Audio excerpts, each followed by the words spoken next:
সৃষ্টির শ্রেষ্ঠ জীব। কিসের জন্য আপনি শ্রেষ্ঠ? আপনাকে আল্লাহ শ্রেষ্ঠত্ব দান করেছেন ইবাদতের জন্য।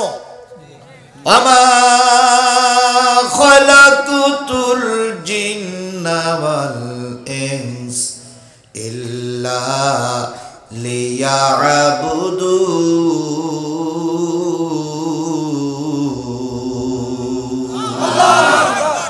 মানুষ শোনো, জেন শোনো, তোমাদেরকে সৃষ্টি করেছি শুধুমাত্র আমার গোলামি করার জন্য। গরু তৈরি করলাম তোমাদের জন্য, ছাগল তৈরি করলাম তোমাদের জন্য। পৃথিবীতে যত মখলুক আছে সব মখলুককে তোমাদের খেদমতের জন্য তৈরি করেছি। আর বান্দারে, তোকে তৈরি করেছি শুধু আমার ইবাদত করার জন্য। তাহলে আপনি আমি সৃষ্টি হয়েছি কার গোলামি করব? কার প্রশংসা করব? কার গুণগান গাইব?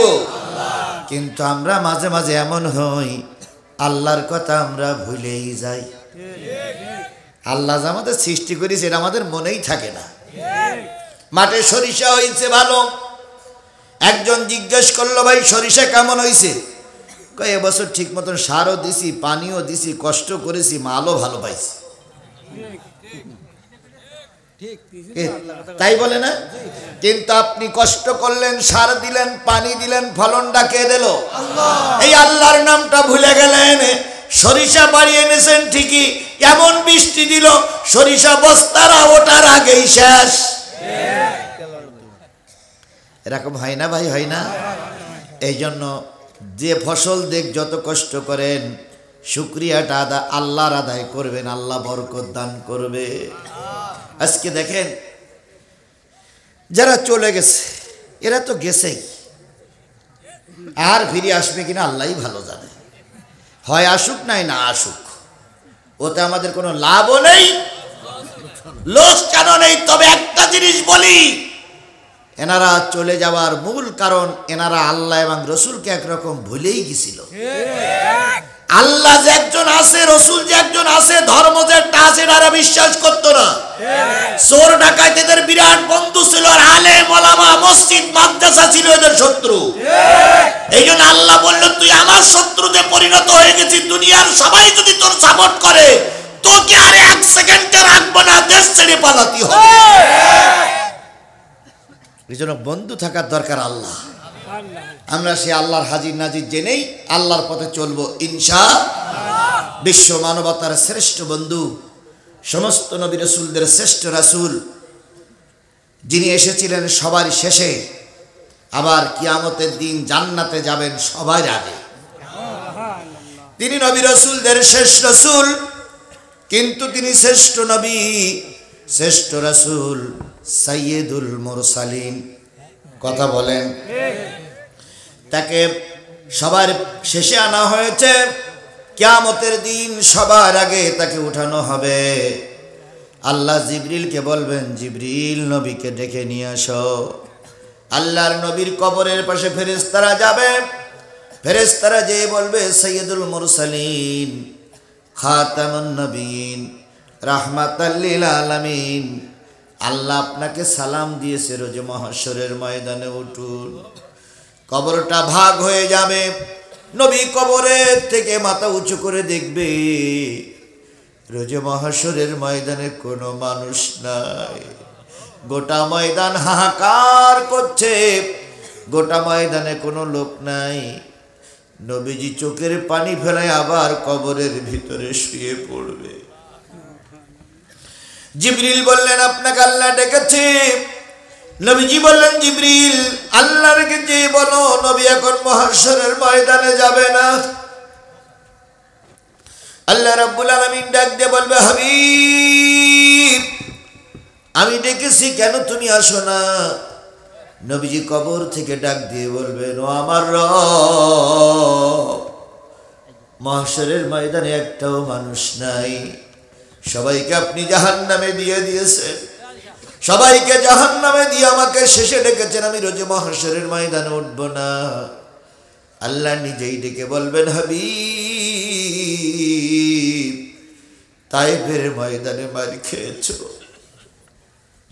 উহুদের ময়দানে রক্ত দিয়েছো, মক্কায় কাফেররা তোমার মাথার পরে পচা ভুঁড়ি চাপাইছে, দেশ ছেড়ে মাতৃভূমি ছেড়ে মদিনায় হিজরত করেছো, কত রক্ত দিয়েছো, কত মার খেয়েছো, কত চোখের পানি ফেলেছো। হাবিব, আজকে আমি তোমার চোখের পানি দেখতে চাই না। কাউকে এখনো তোলা হয় নাই।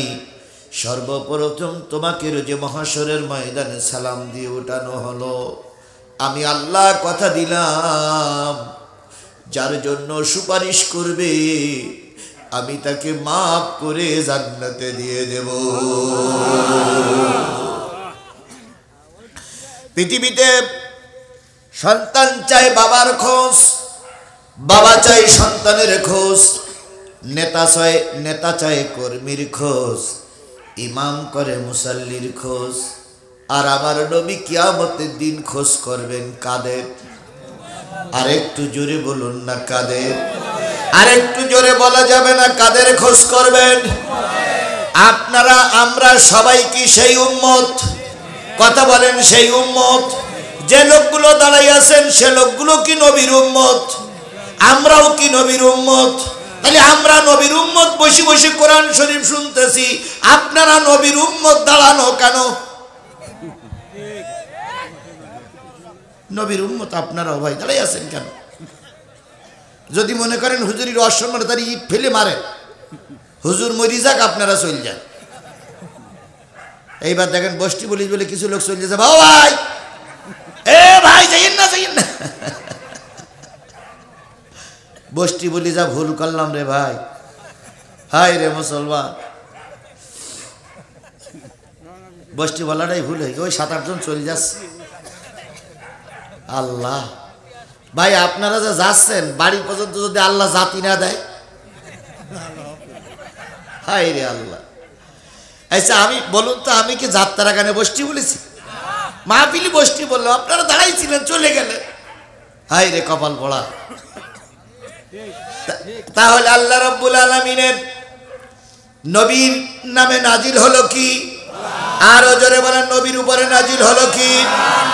পৃথিবীর সর্বশ্রেষ্ঠ কিতাবের নাম হলো কোরআন। কথা বলেন ঠিক না বেঠিক? পৃথিবীর সর্বশ্রেষ্ঠ মানুষটির নাম হচ্ছে মুহাম্মদ রাসূলুল্লাহ সাল্লাল্লাহু আলাইহি সাল্লাম। আর এই কোরআন যিনি নাজিল করেছেন তিনি কে? আল্লাহর উপরে আর কেউ আছে? তাহলে আল্লাহই সর্বশ্রেষ্ঠ, নবী সর্বশ্রেষ্ঠ, কোরআন সর্বশ্রেষ্ঠ। এই সর্বশ্রেষ্ঠ আল্লাহ সর্বশ্রেষ্ঠ নবীর নামে কোরআন নাজিল করেছে। সর্বশ্রেষ্ঠ কিতাবের আলোচনা শুনতে যারা বসলেন, সাদা কাগজে লিখে নেন আপনারা সবাই আল্লাহর জান্নাতি। আপনারা লিখে নেন, আমার কাছে সই করে নেন, আপনারা জান্নাতি, আপনারা জান্নাতি, আপনারা জান্নাতি। যদি বলেন হুজুর আপনি কোথায় দলিল পাইলেন? আল্লাহ রসুল বলেছেন, যা মারাতুম বিরিয়াজিল জান্নাহ ফারতাউ কিলা ইয়া রাসূলুল্লাহ মা হুন্না ক্বালা হিলকুজ যিকির। নবী বলেন, যখন দুনিয়া নামক জায়গায় ঘোরাফেরা করবা তখন দেখবা কিছু কিছু জায়গায় আল্লাহর জান্নাত কায়েম হয়ে গেছে। ওই জান্নাতের ভিতরে বসে পড়বা, ওই জান্নাতের ভিতর থেকে কিছু ফলমূল সংগ্রহ করবা, যাতে করে পরকালে জান্নাতে যাওয়ার সুবিধা হয়। সাহাবীরা বলেন, ইয়া রাসূলুল্লাহ দুনিয়ার জান্নাত কোনটি? নবী বললেন, যেখানে আল্লাহ এবং রাসূলের আলোচনা হয় ধরে নিও ওটাই হলো দুনিয়ার জান্নাত। ফরিদুল ভাই কোরআন থেকে আলোচনা করেছে, আমিও সূরা লোকমানের একটা আয়াত তেলাওয়াত করেছি, বুখারী শরীফের একটা হাদিস আপনাদের সামনে পড়েছি। তাহলে আল্লাহ রসুলের ভাষায় এই জায়গাটার নাম কি? জান্নাত। এখন আপনি মনে করতে পারেন হুজুর এর ভিতরে তো বিড়েখোর আছে, সুদখোর আছে, বেনামাজি সবাই আছে, আমি স্বীকার করে নিলাম। এখন যারা বসে গেছে কোরআন শুনতেছে এই মুহূর্তে ওরা জান্নাতি। এরপরে বাইরে যেয়ে যদি বিড়ে খায় আমার কিছু করার নেই, বাইরে যেয়ে যদি সুদ খায় তখন আবার গুনাহ লেখা হবে, কিন্তু এখন আপনারা সবাই জান্নাতি। এই জান্নাতি পরিবেশে আল্লাহ আমাদের কবুল করেছেন রসুলের তরিকায়। তাই রাসূলের নামে দুরূদ আর সালাম কারোর জবান বন্ধ থাকবে না, সবাই মিলে বলছি সাল্লাল্লাহু আলাইহি ওয়াসাল্লাম। বন্ধুগণ, তাফসিরুল কোরআন মাহফিলে কোরআন থেকে আলোচনা হোক, এটাকে আপনারা চান? সবাই মিলে বলুন চান। আল্লাহ আপনাদের হাত তুলতে হবে না, আল্লাহ আপনাদের কবুল করুক। আমি আপনাদের সামনে সূরা লোকমান, কোন সূরা? লোকমান, 34টা আয়াতের ভিতর থেকে একেবারে সর্বশেষ সূরা, এই সর্বশেষ আয়াত 34 নম্বর আয়াত আমি আপনাদের কাছে তেলাওয়াত করেছি। তেলাওয়াতকৃত আয়াতের পরে ভিত্তি করে কথা হবে। তার আগে একটু লোকেশন দেই। 21 নম্বর পারার 31 নম্বর সূরা। কত নম্বর পারা? 21 নম্বর পারা, 31 নম্বর সূরা। নাম কি? লোকমান। 34টা আয়াত, 4টি রুকু। মক্কায় অবতীর্ণ সূরা সমূহের ভিতরে একটা অন্যতম সূরা সূরা লোকমান। তার 34টা আয়াতের ভিতর থেকে আমাদের আলোচনা কয়টা আয়াত? একটা, 34 নম্বর আয়াত। আলোচনার বিষয়বস্তু সবাই মিলে খেয়াল করেন। নারী পুরুষ, মা বোন, আলেম ওলামা, ছাত্র শিক্ষক সবাই মিলে খেয়াল করেন। আলোচনার বিষয়বস্তু পৃথিবীর সব জ্ঞান মানুষের কাছে আসবে, কিন্তু 5টা জ্ঞান মানুষ অর্জন করতে পারবে না। কয়টা জ্ঞান? আরো জোরে। সেই 5টা জ্ঞান থাকবে কার হাতে? আল্লাহর হাতে। এবার বলতে পারেন আর জ্ঞানগুলি কি আল্লাহর কাছে নাই? সব জ্ঞান আল্লাহর কাছে আছে। আল্লাহর কাছে সব জ্ঞান মানুষ নিতে পারবে, কিন্তু 5টা জিনিস মানুষ নিতে পারবে না। এখন দেখুন মানুষ কত জ্ঞানী। আমেরিকার থেকে রকেট পাঠালো মঙ্গল গ্রহে। কোথায়? মঙ্গল গ্রহে। মঙ্গল গ্রহে রকেট গেছে, রকেট ঘুরতেছে, তথ্য নিচ্ছে, দুনিয়ায় পাঠাচ্ছে। এই তথ্য নিতে নিতে রকেটের চাকা বলেন আর রকেটের একটা নাট ঢিলা হয়ে গেছে। এখন মঙ্গল গ্রহে তো নাট নাই, মঙ্গল গ্রহে তো সারাই করা যন্ত্র নাই। আমেরিকায় বসে, রাশিয়ায় বসে ওই মঙ্গল গ্রহের নাট টাইট দেওয়া হচ্ছে। সুবহানাল্লাহ বলবেন না? এবার মনে করতেছেন খুবই আশ্চর্য হয়ে গেলাম না। এবার আপনার দেশে আসেন, আমার দেশের একটা স্যাটেলাইট ঘুরতেছে, বঙ্গবন্ধু 1। এটা স্যাটেলাইট আছে বলে, বঙ্গবন্ধু কি? বঙ্গবন্ধু 1। এই বঙ্গবন্ধু স্যাটেলাইট বাংলাদেশের অনেক উপর দিয়ে ঘুরতেছে, আর আপনার আমার জিনিস তথ্যগুলো নিচ্ছে, আর এইটা সফটওয়্যারে জমা করতেছে। সফটওয়্যার ওইটা রেজাল্ট দিচ্ছে, কোথায় কি করতেছো না করতেছো সব সংবাদ ওই বঙ্গবন্ধু স্যাটেলাইট থেকে নেওয়া হচ্ছে। তাহলে আপনি এখানে ওয়াজ করতেছেন, এখানে বক্তৃতা করতেছেন, উপরের থেকে স্যাটেলাইট নিয়ে হেডকোয়ার্টারে জমা দিচ্ছে।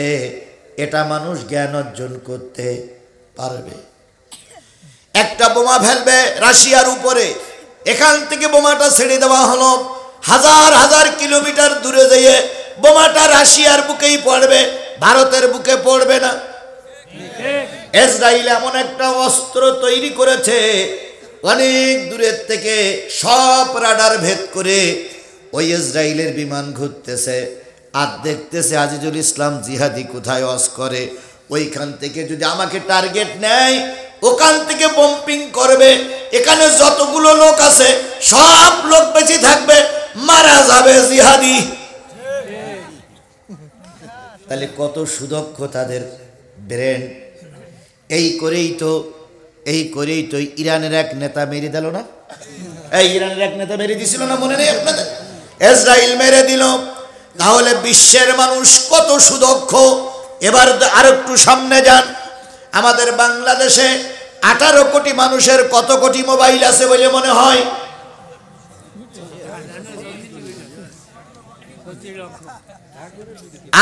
18 কোটি মানুষের কমপক্ষে 10 কোটি মোবাইল।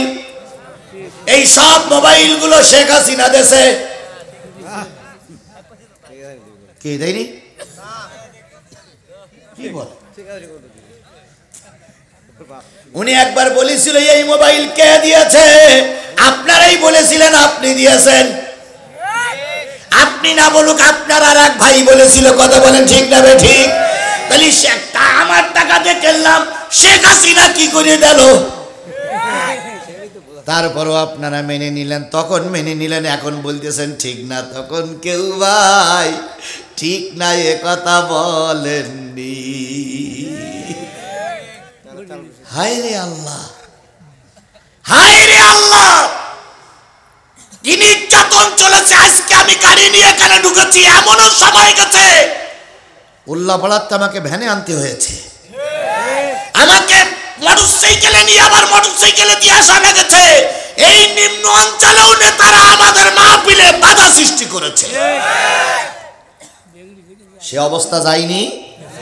তাহলে আমি যে জিনিসটা বোঝাতে চাচ্ছিলাম, 10 কোটি মানুষের মোবাইলই কয় কোটি সিম? না, এক একজনের 2, 3, 4, 5, 10, 15, 19, 20, 41, 42 করে সিম আছে। কত যে সিম তা ওর বউও জানে না। এরকম সিম আছে না অনেকের? সিম মানে দোকানের সিম না, বলো ওই মোবাইল সিম। এখন এই 10 কোটি মানুষের 20 কোটি সিম, 20 কোটি সিমের ভিতরে যখন কথা বলি, কর্তৃপক্ষ বলো ব্যালেন্স শেষ, তাই বলে দিল না? তাও বলে মেয়ে লোক, পুরুষ লোক বলতে পারে না, মেয়ে ছেলেই বলে। আমার সভাপতি ঠিক আছে বলে মেয়ে ছেলেই বলে। কেন এত পুরুষ লোক দেখতে পাও না? বললাম আচ্ছা বলো। এরপরে বললো রিসার্চ করুন। রিসার্চ করলেন 39, 49, 59, 109 টাকা রিসার্চ করলেন। কথা বলতে বলতে আনলিমিট কথা বলতে বলতে কখন জানি কথা শেষ হয়ে গেছে। যখন আপনি কথা শেষ হয়ে গেল, মোবাইল যখন বন্ধ হয়ে গেল, তখন বেই সঙ্গে কথা বলতেছেন। বেই কত দূর? বেই বলল উল্লাপাড়া। এই পর্যন্ত বলার সঙ্গে সঙ্গে লাইন কেটে গেল। রাগ হয়ে গেল, মাথা বলল বেয়াদব বেই লোক, অন্তত বেই কথাটা শুনতি দে। তার আগে ফোন কেটে গেল। কথা বলেন ঠিক না বে ঠিক? 109 টাকা রিসার্চ করেছেন, টাকা নাই। ওরা কিন্তু ওই স্যাটেলাইট আপনাকে বলে দিচ্ছে আপনার মোবাইল ব্যালেন্স নাই, স্যাটেলাইট বলে দিচ্ছে। এগুলো সব মানুষ জ্ঞান অর্জন করতে পারবে, কিন্তু 5টা জ্ঞান মানুষ অর্জন করতে পারবে না। সেই 5টা জিনিস আজকের কোরআন দিয়ে বোঝানো হবে। আপনারা কি শুনতে রাজি আছেন? সবাই মিলে শুনতে রাজি আছেন? কারা কারা রাজি আছেন? 2 হাত উঁচু করে আল্লাহরে দেখায় দেন। জোরে একটা তাকবীর দিবেন, নারায়ে তাকবীর, নারায়ে তাকবীর, নারায়ে তাকবীর। আল কোরআনের আলো ঘরে ঘরে জ্বালো, সংসদে জ্বালো। আল কোরআনের আলো, কোরআন হাদিস যেখানে আমরা কি সেখানে, আলেম ওলামা যেখানে আমরা কি সেখানে, হক্কানে পীর মাশায়েখ যেখানে আমরা কি সেখানে, আল্লাহ ইসলাম যেখানে আল্লাহ আমাদের তাকবীর, আল্লাহ আমাদের দ্বীনের খাতিরে কবুল করুক। সকলে মিলে বলুন আমিন। আরো জোরে বলেন আমিন, আরো জোরে বলেন আমিন। তাহলে আজকে যদি সব কথা আমি বুঝাইতে না পারি, আপনারা বাড়ি যেয়ে বুঝে নেবেন। কয় পারা? 21 পারা। কত নম্বর সূরা? 31 নম্বর সূরা। নাম কি? লোকমান। কয়টা আয়াত? মোট আয়াত 34। 34টা আয়াতের ভিতর থেকে সর্বশেষ 34 নম্বর আয়াতের আলোচনা। বাড়িতে অনেকের কোরআন শরীফ আছে, কোরআন শরীফ বাড়ি যেই দেখে নিতে পারবেন। যদি আমার আলোচনার ভিতরে কিছু শর্ট থেকে যায় দেখে নিতে পারবেন। তবে চেষ্টা করব 5টা বিষয়ে বলার জন্য। প্রথম, আল্লাহ বলতেছেন ইন্নাল্লাহা ইনদাহু ইলমুস সাআব। কবে, কোথায়, কখন কিয়ামত হবে আল্লাহ ছাড়া পৃথিবীর আর কেউ জানে না। কিয়ামতের খবর কার হাতে? আরো জোরে বলেন, কিয়ামতের খবর কার হাতে? কিয়ামতের খবর ছিল শেখ হাসিনার হাতে। কিন্তু শেখ হাসিনা পালাইছে। কি কায়দায় বলেছিল জামাত বিএনপি যদি রাস্তায় নামে কিয়ামত হয়ে যাবে। কি হয়ে যাবে? কিয়ামত হবে। সেই কিয়ামত এখন আমরা দেখতে চাই। যিনি কিয়ামত ঘটাবেন তিনি আমাদের মাঝে না। তারপর আমরা কিছু লোক রাগটাগ করে বলে এই আমার কথা সরিয়ে শোনা, বলে কিয়ামত করি ভালো হলো। বলুন তো কিয়ামত কার হাতে? দুনিয়ার কোন মানুষ কিয়ামতের খবর জানবে না। আমেরিকা এত শক্তিশালী, রাশিয়া এত শক্তিশালী, পৃথিবীর এত দেশ আছে শক্তি দিয়ে পরিপূর্ণ, কিন্তু কিয়ামতের খবর কেউ বলতে পারবে না। তবে আমরা কিছুটা সংবাদ বলতে পারি। তার ভিতরে একটা হলো কিয়ামত হবে 10ই মুহররম। কতই মুহররম? আরো জোরে বলেন। কি বার? এই দুইটা খবর বলতে পারি, তাছাড়া আর কেউ আমরা বলতে পারি না। আমাদের চিত্র জগতের যারা সিনেমার অভিনয় করে, একবার আমি গাড়িতে যাচ্ছিলাম, হঠাৎ করে দেখি সিনেমার সামনে লেখা আছে কিয়ামত থেকে কিয়ামত। কিয়ামত থেকে আমি চিন্তা করলাম তাহলে কিয়ামত যদি এরা তৈরি করে তাহলে আল্লাহ গেল কই? এরপরে আবার লেখা আছে কোপা শামসুর। কি শামসুর? কোপা শামসুর। কোপা শামসুরির হাতে বড় এক রামদা, রক্ত ঝরতেছে ওই রামদার মাথা দিয়ে। তাহলে বাইরে যদি কোপাকুপি হয়, ভিতরে কি ঘাপাঘাপি হচ্ছে তার ঠিক নাই। এই সমস্ত জিনিস আমাদের সমাজে দেখা যায়, কিন্তু কিয়ামত কবে হবে এটা বলার শক্তি কারোর নাই। আল্লাহর নবী মক্কা থেকে হিজরত করে মদিনায় গিয়ে উঠেছিলেন কার বাড়ি? আবু আয়ুব আনসারী রাদিয়াল্লাহু তাআলা আনহুর বাড়ি। তিনি মদিনায় আবু আয়ুব আনসারীর বাড়ি চলে গেছেন। চলে যাওয়ার পর কয়েকদিন সেখানে আছে। হঠাৎ করে মদিনায় সাহাবীরা প্রচার করে দিল আল্লাহর নবী প্রথম ওয়াজ করবেন। কি করবেন? আল্লাহর নবী এর আগে প্রকাশ্য কোনো ওয়াজ করার সুযোগ ছিল না। প্রকাশ্য ওয়াজ করার কোনো সুযোগ ছিল না। নবীর মতন লোক প্রকাশ্য ওয়াজ করতে পারেনি মক্কায়। নামাজ ফরজ হয়েছিল মক্কায়, জামাত করে মক্কায় নামাজ পড়তে পারি নাই। মদিনায় গিয়ে যখন ইসলামী রাষ্ট্র হলো তখন এই জামাত বাধ্যতামূলক হলো। সুতরাং ইসলামী রাষ্ট্র যদি না হয় নামাজের দাওয়াত দিবা, নামাজ প্রতিষ্ঠিত করা যাবে না। এই মাহফিলে এই মাদ্রাসায় 16 বছর ওয়াজ হচ্ছে। তারপরে এর আগেও কত জায়গায় ওয়াজ হয়েছে। জুতো জোর কমিয়েছে না বেড়েছে? এই কথা বলেন, জুতো চোর কমিয়েছে না বেড়েছে? জুতো চোর এখনো কমিনি। মা বোনদের জায়গা হলো না বলে মা বোনদের জায়গা নতুন করে তৈরি করতে হলো। মা বোনেরা বুকে হাত দিয়ে বলুন তো, পদ্মাশীলা নারী ভালো নারী হয়েছে না খারাপ নারী হয়েছে? খারাপ নারী কিছু কিছু হয়েছে। কথা বলেন, কথা বলেন, কথা বলেন। সুতরাং যতদিন পর্যন্ত এই দেশে দ্বীন কায়েম না হবে, কোরআনের রাষ্ট্র প্রতিষ্ঠা না হবে, ততদিন পর্যন্ত বক্তারা ওয়াজ করতে করতে গলা দিয়ে রক্ত বাইর হবে, কিন্তু দ্বীন কায়েম না হওয়া পর্যন্ত আইন চালু হবে না। কথা বলেন, কথা বলেন, কথা বলেন। আজকে বাংলাদেশ জাতীয়তাবাদী দল বিএনপির নেতারা বলতেছে সাদাবাদীদের আমাদের দলে কোনো ঠাঁই নাই। তাই বলতেছে না? আমরা স্যালুট জানাই, ধন্যবাদ জানাই। বাংলাদেশ জামাত ইসলাম বলতেছে যে সাদাবাদী কোনো লোক পালি ঠ্যাংগুলো করে থানায় দাও। তাহলে বিএনপি বলতে সাদাবাদী রাখবো না, জামাতও বলতেছে সাদাবাদী রাখবো না। তাহলে সাদাবাদীরা হচ্ছে কি করে?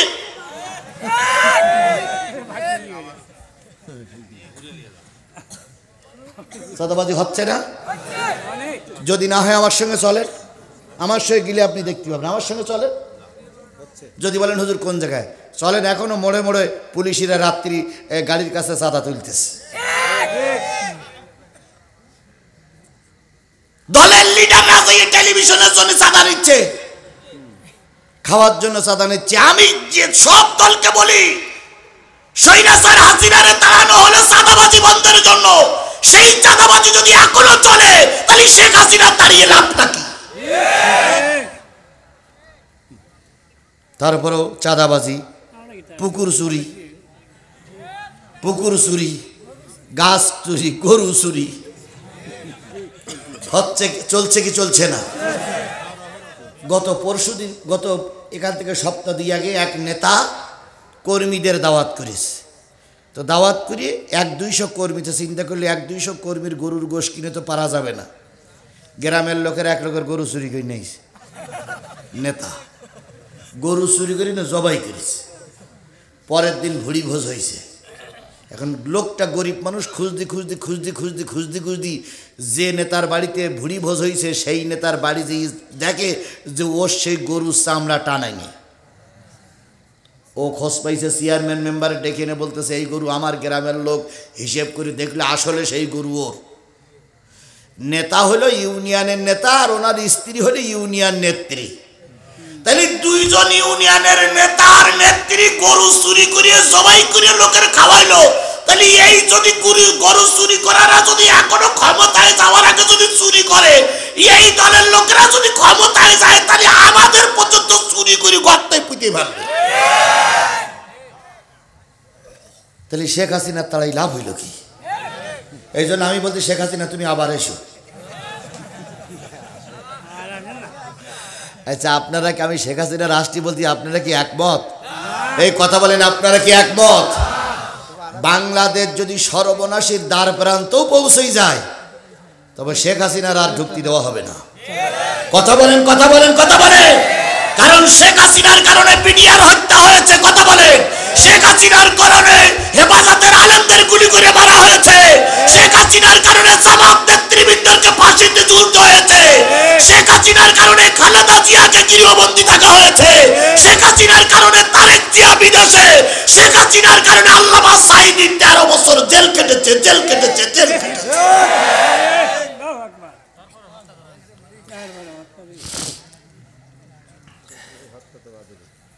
আওয়ামী লীগ ঘোষণা করেছে আজকে বিক্ষোভ আর কালকে হরতাল।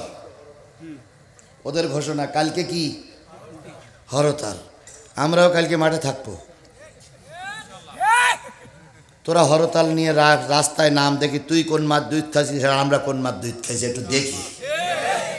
আল্লাহর কসম, বাংলাদেশের একজন গণতান্ত্রিক মানুষ বেঁচে থাকা অবস্থায় এই স্বৈরাচারীদেরকে আর বাংলাদেশে কোন রাজনীতি করতে দেওয়া হবে না।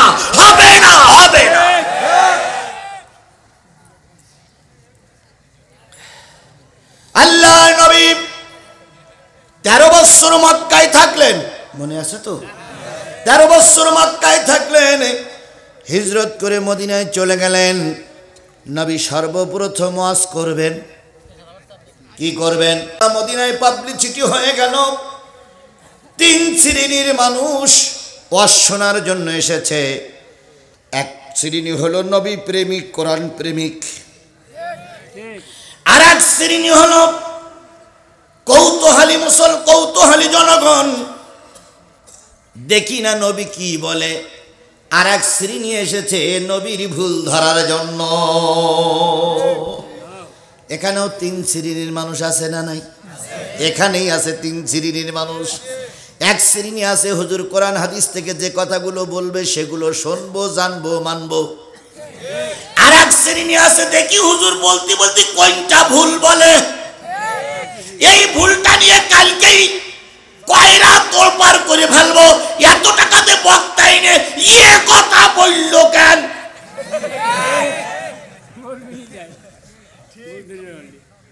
ভুল ধরা লোক আছে না? আচ্ছা, যারা যারা ভুল ধরার জন্য আসছেন তারা একটু হাত তোলেন তো।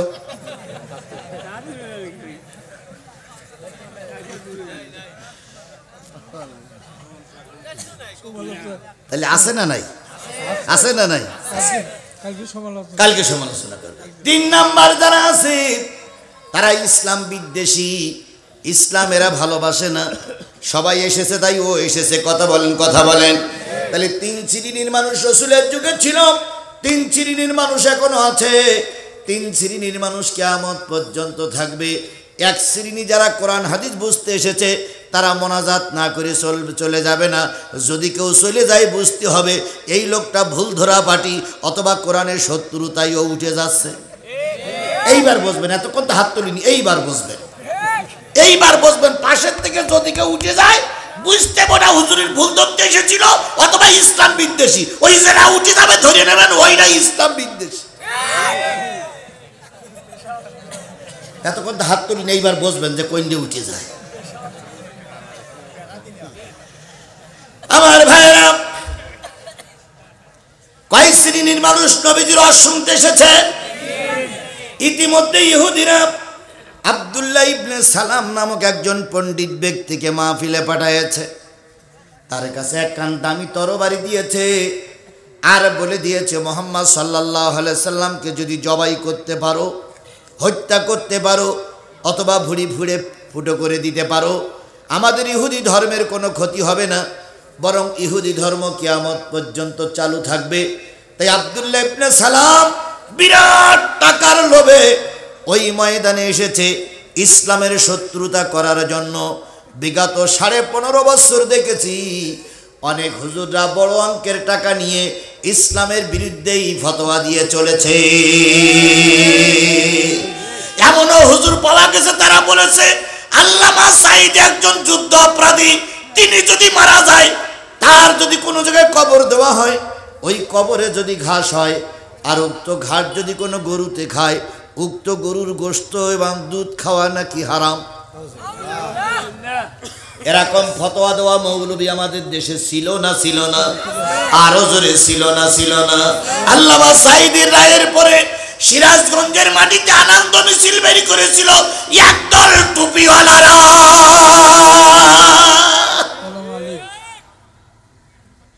আবার আপনাদের এলাকায় কিছু কিছু মসজিদের মেম্বারের পরে দাঁড়িয়ে কিছু কিছু হুজুররা বলতো নিশ্চয়ই ওনারা দোষী, নতুবা ওনাদের শাস্তি হইল কেন? বিগত 15.5 বছর ওরা জীবনে একটা 15.5 বছরের ভিতরে কোনো কথা বলিনি।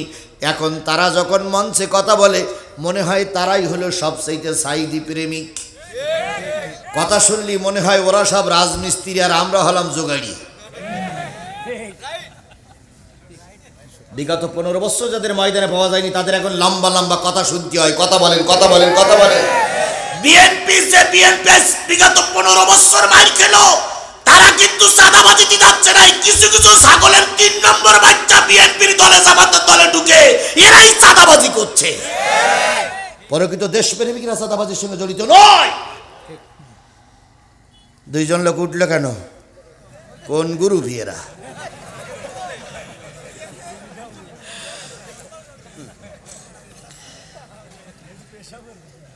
রাসূল সাল্লাল্লাহু আলাইহি সাল্লামকে মারার জন্য সবচেয়ে বড় হুজুর মদিনার নাম করা হুজুর, নাম কি বললাম? আব্দুল্লাহ ইবনে সালাম তরবারি নিয়ে আসছে। হাজারো জনতা বসে আছে, কখন নবী আসবে, কখন শুরু হবে। নবী আসে না, আসে না, আসে না। হঠাৎ করে নবী বেরিয়ে গেলেন। বেরিয়ে যখন জনগণের সামনে আসলেন তখন একজন আব্দুল্লাহ ইবনে সালামকে ধাক্কা দিয়ে বলতেছে, ভাই তুমি না এসেছিল মুহাম্মদকে মারার জন্য? সেই মুহাম্মদ কিন্তু সামনে দাঁড়িয়ে গেছে। আব্দুল্লাহ ইবনে সালাম উঁচু হয়ে দাঁড়িয়ে নবীজির চেহারার দিকে তাকাইয়ে বলতেছে, আল্লাহ, নিশ্চয়ই এই লোকটা ভণ্ড হতে পারে না। এসেছে কি করার জন্য? জবাই করার জন্য, মারার জন্য। আল্লাহ নবী দাঁড়িয়ে গেলেন। হাজারো কৌতূহলী জনগণ নবীজির চেহারার দিকে তাকায় আছে। এবার নবীজি বললেন, আফসুস সালাম, ইতআমুত তাআম ওয়া সাল্লুল আরহাম ওয়া সাল্লু বিল্লাইলি ওয়ান নাসি ইয়ানাম। আওয়ামী লীগ, বিএনপি, জাতীয় পার্টি, জামাত ইসলামের ভাইরা হৃদয়ের কান দিয়ে শুনতে হবে, আমি আপনাদের কষ্টের কারণ হব না। সারাদিন মাঠে কাজ করেছেন, অনেকক্ষণ ধরে বন্দি রেখে আপনাদেরকে কষ্ট দেব না। শুধু এতটুকু বলি, প্রয়োজনীয় কথাগুলো শেষ করে আপনি আর আমি দোয়া নিয়ে চলে যাব ইনশাআল্লাহ। 1, 2, 3 কাতারের 3 জন লোক বলবেন, হুজুর আমার দোয়ার প্রয়োজন নাই? আছে? আছে? তিনজন লোক বলবেন হুজুর আমার কোনো গুনাহ নাই। আছে এখানে? বলতে পারবে কেউ? আল্লাহর নবীও কি কথা বলেছিলেন যে আমার গুনাহ নাই? নবীকে আল্লাহ বলেছিলেন ফাসাব্বি বিহামদি রাব্বিকা ওয়াস্তাগফিরুহু ইন্নাহু কানা তাওয়াবা। তবে আমাদের বাংলাদেশে দুইজন লোক পাপ করেনি। একজন হলো লতিফ সিদ্দিকী। কোন সিদ্দিকী? ওই যে ওই টাঙ্গাইলে গামছা সিদ্দিকী, ওর নাম কি সিদ্দিকী? কাদের সিদ্দিকীর ভাই লতিফ সিদ্দিকী। উনি এক মাহফিলে কয়েকদিন আগে বলেছেন যে আমি কোনো গুনাহই করিনি, তা তওবা করব কি? আর একজন লোক জীবনে গুনাহ করিনি, সে হচ্ছে শেখ হাসিনা। কারণ এই মুরব্বীরা যারা বসে আছেন, বলেন তো আপনারা জীবনে তাহাজ্জুদ কয় রাকাত পড়েছেন? 12 রাকাতের উপরে তাহাজ্জুদ নামাজ পড়ার কথা হাদিস কোরআনে কোন জায়গায় লেখা আছে? আছে? 4 রাকাত, 8 রাকাত, 12 রাকাত, এইটা নিয়ম আছে না? কিন্তু সাবেক প্রধানমন্ত্রী উনি দৈনিক তাহাজ্জুদের নামাজ পড়তেন 30-40 রাকাত। তাহলে যেই ব্যক্তি 30-40 রাকাত তাহাজ্জুদ নামাজ পড়ে তার আমলনামায় গুনাহ থাকতেই। আর একজন ছিল নারায়ণগঞ্জের, খেলা হবে নারায়ণগঞ্জের, উনিকে শামীম ওসমান বলতেন আমি দৈনিক 70-80 রাকাত নফল নামাজ পড়ি। তাহলে বোঝা গেল এদের আমলনামায় কোনো গুনাহ। আপনি যদি বলেন যে গুনাহ আছে, এর আগে এই কয়রায় মাহফিলে আমাকে বসাই রেখে নেতারা বক্তৃতা করেছে। আমার প্রধানমন্ত্রী 5 ওয়াক্ত নামাজ পড়ে, প্রধানমন্ত্রী সকালবেলা উঠে কোরআন শরীফ পড়ে, যায় নামাজ খোঁজে। তাহলে যেই ব্যক্তি সকালবেলা যায় নামাজ খোঁজে, কোরআন শরীফ পড়ে, নিশ্চয়ই সে ব্যক্তি কোথায় যাবে? কোথায় যাবে তা আমি বলতে পারবো না। আমাদের দেশের 2 জন হুজুর বলেছিলেন, একজন হচ্ছে রুহুল আমিন সাহেব বলেছিলেন আপনি জান্নাতি, আর একজন ওই নীলফামারীর হুজুর বলেছিলেন কফিলউদ্দিন সালেহী ম্যাডাম আপনি জান্নাতি। তাহলে হুজুররা যেখানে জান্নাতের সার্টিফিকেট দিয়েছে সেই ব্যক্তি হয়তো জান্নাতি। আমরা এখানে কেউ বলতে পারবো না যে আমাদের গুনাহ নাই। বলতে পারবো? তাই যদি না পারি তাহলে আজকের এই রাতে আমি একজন মুসাফির, 20টা মামলার আসামি, 5 দিন আয়না ঘরে ছিলাম ভাই। 5 দিন আয়না ঘরে চোখ মুটে খুলিনি। পায়খানা করার পরে জায়গাটা পরিষ্কার করার জন্য একটু পানি ওরা দেয়নি। ওই অবস্থায় 5টা দিন চোখ বান্ধা, পা বান্ধা, হাত বান্ধা অবস্থায় থাকতে হয়েছে। 3য় দিনে ওরা আমাকে গুলি করার জন্য বাইরে নিয়ে গেছিল। আল্লাহর কি খেলা, রাইফেল দিয়ে গুলি করেছিল কিন্তু গুলি বাহির হয়নি। আমি সেই অদব। আমি আপনাদের নিয়ে আপনার বাপ মা, আপনার দাদা দাদি, আপনার আত্মীয় স্বজনের জন্য দোয়া করবো। আমার সঙ্গে দোয়া না করে আপনি বাড়ি যাবেন ভাই? আশা করি আপনি যাবেন না, কারণ আপনি কাজের মানুষ, এটা আমি বুঝি। এই জন্য আমি যেখান থেকে উঠেছি সেখান থেকে যত তাড়াতাড়ি পারি আপনাদেরকে শেষ করে আপনাদের নিয়ে দোয়া করে আমি বিদায় নেব, আপনারা বিদায় নেবেন। আমি আপনাদের বারবার ঘড়ি দেখতেছি, বারবার ঘড়ি দেখতে যাতে করে তাড়াতাড়ি আপনাদের শেষ ছুটি দিতে পারি। আমি আপনাদের সামনে আর 40টা মিনিট দাবি করব, 40টা মিনিট দাবি করব। 40টা মিনিট কি একটু থাকতে পারবেন? তাহলে এখন 1 ঘন্টার বেশি সময় থাকলে না, 40টা মিনিট পেশাব লাগুক, পায়খানা লাগুক, ময়দান ছেড়ে যাব না। আমরা দোয়া করে যাব ভাই। কথা বলেন ঠিক না বেঠিক? আমি এখন আপনাদের এখান থেকে মাহফিল করে আবার আমার নিজের জেলার জন্য রওনা হব, কারণ কালকে আমার মাহফিল চুয়াডাঙ্গা, আমি নিজের এলাকায় চলে যাব। এই জন্য আমি আপনাদেরকে নিয়ে একটু শেষ মোনাজাত করে যেতে চাই। আল্লাহ হয়তো আপনাদের সঙ্গে আমার আর মিলাইয়ে দিতেও পারে, নাও দিতে পারে। আপনাদের এই উল্লাপাড়ায়, আপনাদের এই উল্লাপাড়া না, আপনাদের শাহজাদপুরে, আমি এটা জাহিরির জন্য বলছি, শাহজাদপুরে এক বাড়িতে মাহফিল করতে গেলাম। মাহফিল করতে যাওয়ার পরে এক মাস্টার আমাকে এসে বললেন, হুজুর 10 বছর বিয়ে করেছি, বাচ্চা হয় না, স্ত্রীরা খুব কান্নাকাটি করে, একটু পানি পড়ে দেন। আমি বিসমিল্লাহ, খুব মন্ত্র না, বিসমিল্লাহ বলে একটু ফু দিলাম, আর আউযুবিল্লাহ পড়লাম, আর সূরা ফাতিহা পড়লাম, ফু দিলাম। পরবর্তী বছরে মাহফিল করতে আসছি, ওই মাস্টার সাহেব একটা ছোট্ট বাচ্চা কোলে করে নিয়ে বলতেছে, হুজুর গত বছরের দোয়ার ফসল। আমি আমার জীবনে 5-6 জন অমুসলিমকে কালেমা পড়িয়ে মুসলমান বানিয়েছি। আমার হাতে দোয়া নিয়ে অনেকেই উপকৃত হয়েছে। আমি সেই গুনাহগার অদম মানুষটি আপনাদের জন্য একটু দোয়া করতে চাই। আপনারা কি আমাকে ফেলাই রেখে চলে যাবেন ভাই?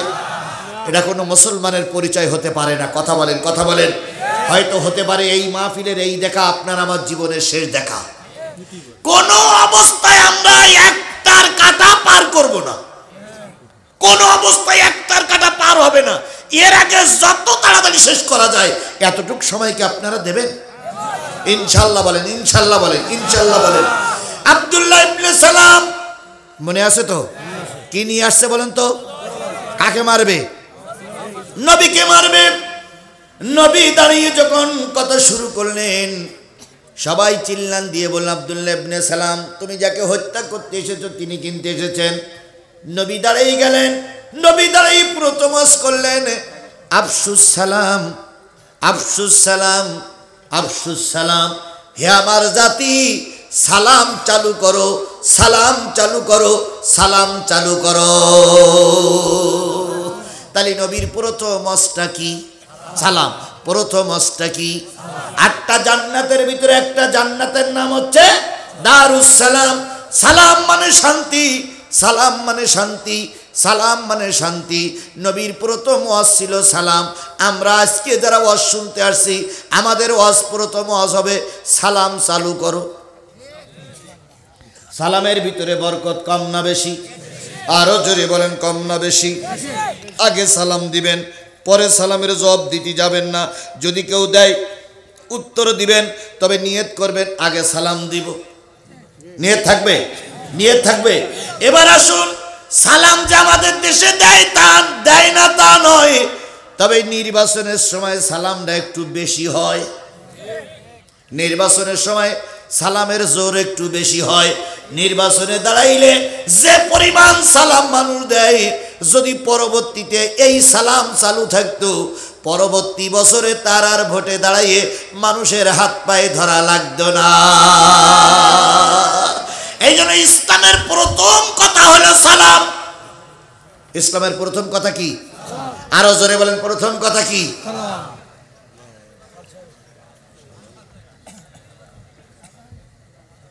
খান সাহেব আসেনি? তাহলে প্রথম ওয়াজ হলো সালাম। আমরাও চেষ্টা করব সবাই মিলে সালাম দেওয়ার। এবার সালাম শুদ্ধ কি? আসসালামু। সবাই মিলে বলেন আসসালামু। আরো জোরে বলেন আসসালামু। উল্লাপাড়া থানা আমি সে বাড়ছে, আল্লাহ পাক হেফাজত করে। বসেন ভাই। তাহলে প্রথম কথা হবে কি? সালাম। এই সালাম যদি আগে ভালো করে দেন, সব বেশি হবে না কম হবে? আরো জোরে বলেন, বেশি হবে না কম হবে? তাহলে আজকের প্রথম ওয়াজটা একটু ভালো করে শিখি। আসসালামু। সবাই মিলে বলেন আসসালামু। আসসালামু আলাইকুম। উত্তরে কি বলবেন? উত্তরে কি বলবেন? ওয়া আলাইকুম ওয়া আলাইকুমুস সালাম। এইটা চালু করবেন। যদি চালু করতে পারেন, আপনি অহংকার মুক্ত অবস্থায় জান্নাতে যাবে। কিন্তু আমাদের সালাম কেমন ভাবে চলে? আসসালামু আলাইকুম ভাই, আসসালামু আলাইকুম ভাই, আসসালামু আলাইকুম। এটা কি কোনো সালাম হলো? এটা কি কোনো সালাম হলো? সালাম হলো আসসালামু আলাইকুম। মনে থাকবে তো? 1 নম্বর আস সালাম চালু করো। 2 নম্বর আস ইতামুত্তম। মিসকিনকে খেতে দাও, মিসকিনের জিনিস তোমরা খেও না। সাবেক প্রধানমন্ত্রী প্রায় বলতেন, আমি জনগণের জন্যই করি, আমার জন্য আমি কিছুই করি না। আমার বসবাসের জন্য ঢাকায় কোনো বাড়ি নাই, বিদেশে আমার কোনো ঘর নাই। গত 2 দিন আগে গাজীপুর আর ঢাকায় যে টাকা পাওয়া গেছে, যে ঘর পাওয়া গেছে, যে ফ্ল্যাট পাওয়া গেছে, ওই ফ্ল্যাট যদি জনগণের কাছে বিক্রি করে দেওয়া হয়, 80,000 কোটি টাকা দামের বাড়ি পাওয়া গেছে। অথচ বলতেন আমরা তাহলে মিথ্যাকারে বলে কয় প্রকার কি কি সব ওনাদের ভিতরেই ছিল। কথা বলেন ঠিক না বে ঠিক?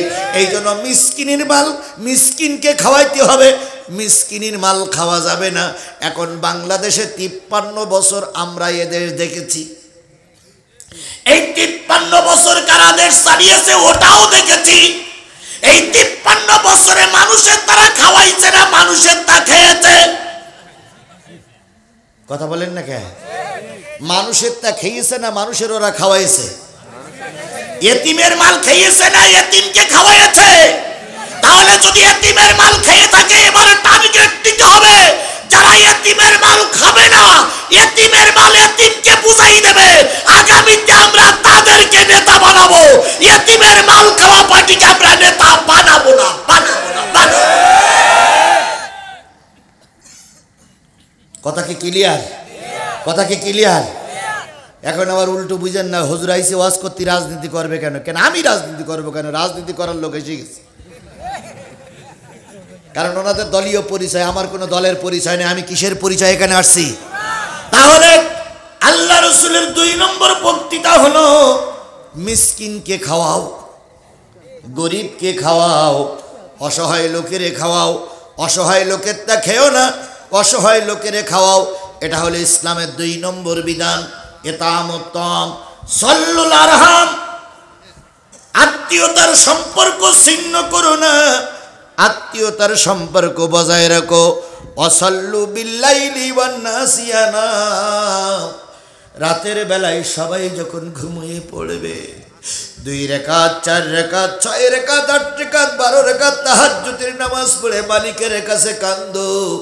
2 চোখের পানি নাকের ডোকা দিয়ে জমিনে স্পর্শ করার আগে মালিক তোমার দোয়াগুলো কবুল করে নেবে। তাহলে কানবো কার কাছে? আরো জোরে বলেন, কানবো কার কাছে? আমরা একরকম হাল ছেড়েই দিয়েছিলাম, বিএনপিও হাল ছেড়ে দিয়েছিল, জামাতও হাল ছেড়ে দিয়েছিল যে এই পেতনির বাচ্চা না মরা পর্যন্ত দেশে আর কিছু করা যাবে না।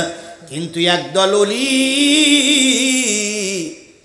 ওই জেলখানায় বসে বসে চোখের পানি ফেলেছে, তাদের পানি আমাদের দেশে রহমত হয়ে কাজে লেগেছে। তার ভিতরে একজন ওলি এখনো জেলখানায় বন্দী আছে, তিনি হচ্ছেন এটিএম আজহারুল ইসলাম। কথা বলেন ঠিক না ঠিক? এই আল্লাহর ওলি এখনো জেলখানায় বসে বসে কাঁদতেছে। জাতির প্রশ্ন হলো, ম্যাডাম খালেদা জিয়া মুক্তি পেল, এটিএম আজহারুল ইসলাম মুক্তি পায় না কেন?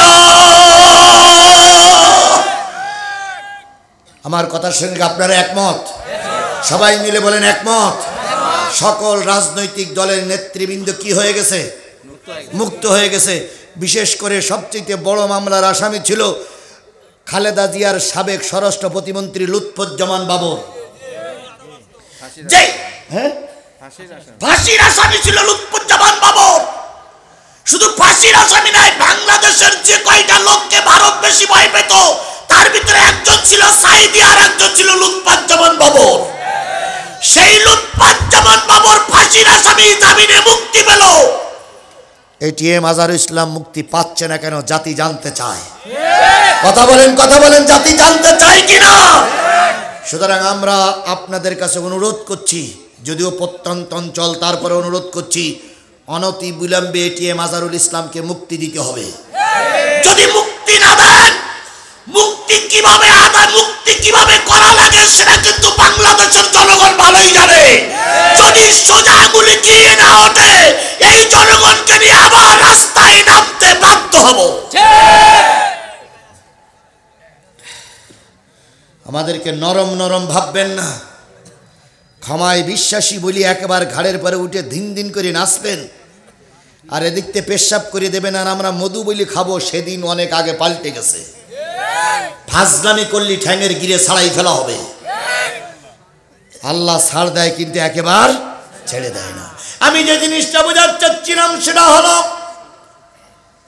আল্লাহর বান্দা নবী কয়টা ওয়াজ করলেন? 4টা। সালাম, মিসকিনের খেতে দাও, আত্মীয়তার সম্পর্ক বজায় রাখো, আর কি? শেষ রাত্রিতে আল্লাহর কাছে কান্দো। এই শেষ রাত্রির কান্দাটা খুবই প্রয়োজন। আল্লামা সাঈদীর যখন রিমান্ড হচ্ছিল, বরিশালের এক হিন্দু ভদ্রলোক রিমান্ড নিচ্ছিল, কান্নার কি দরকার। তো বরিশালের এই ভদ্রলোক, হিন্দু ভদ্রলোকের সঙ্গে আমার সাক্ষাৎ হয়েছে। তিনি এখনও মুসলমান হয়েছে কিনা আল্লাহই ভালো জানে।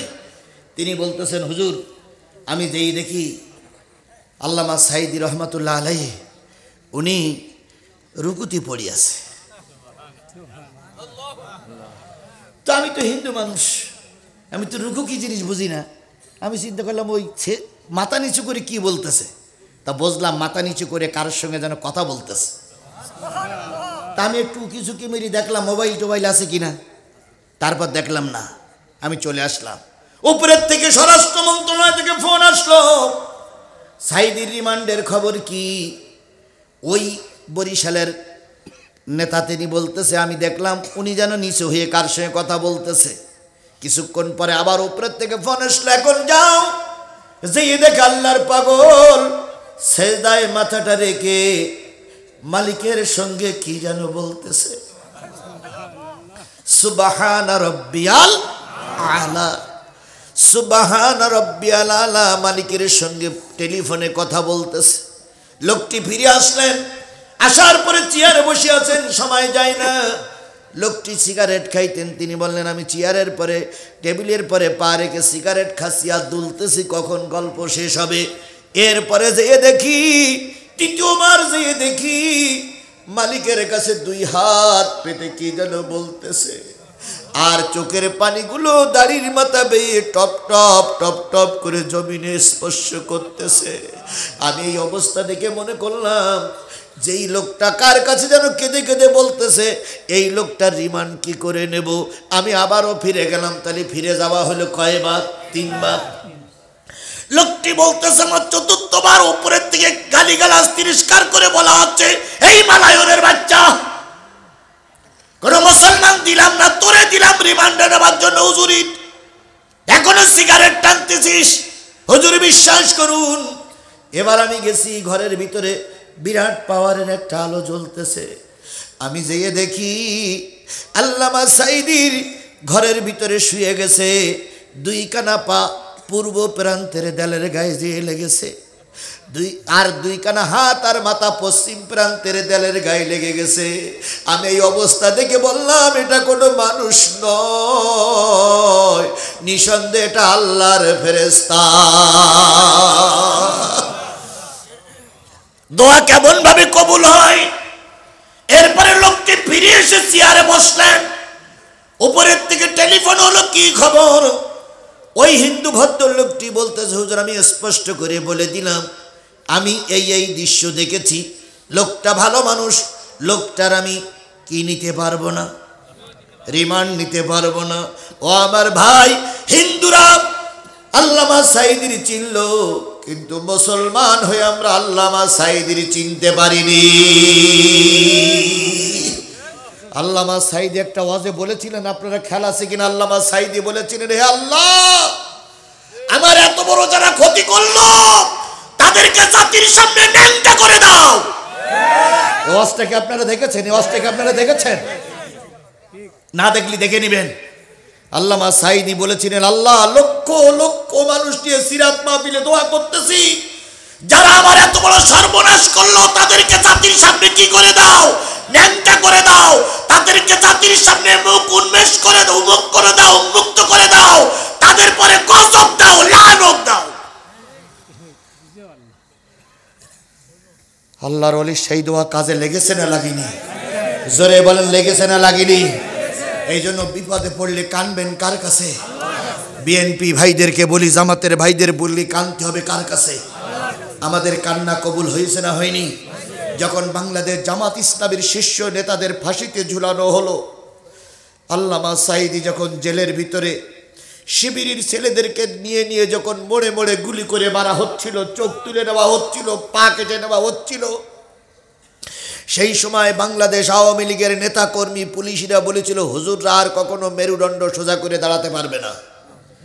এই কথা বলেছিল না? এই কথা বলেছিল না? ঠিক সেই সময় দায়িত্ব নিয়েছিল জামাতের বর্তমান আমির ডাক্তার মোহাম্মদ শফিকুর রহমান। তিনি বলেছিলেন যে ধৈর্য ধরো, একদিন কল্যাণ আসবেই। ধৈর্যটি এখন আমাদের সামনে কল্যাণ হয়ে দাঁড়িয়েছে। কথা বলেন ঠিক না ঠিক? এই জন্য বিপদে ধৈর্য ধারণ যারা করে তারাই সফল কাম হয়। আমার ভাইয়েরা, নবীজি ওয়াজ করলেন, কার কাছে কানবা? মারার জন্য এসে বসে আছে তরবারি নিয়ে। কে? আব্দুল্লাহ ইবনে সালাম। তিনি এই ওয়াজ শোনার পরে সবাই চলে গেলেন, তিনিও চলে গেল। ইহুদিরা বলতেছে, হুজুর তোমারে পাঠালাম মোহাম্মদকে মারার জন্য, খবর কি? কয় চেষ্টা করলাম কিন্তু হইল না। কয় এত টাকা দিয়ে পাঠালাম ভাড়া করিয়া, তুমি হুজুর মারতে পারলে না, তাহলে তুমি আমাদের টাকাগুলো ফেরত দাও।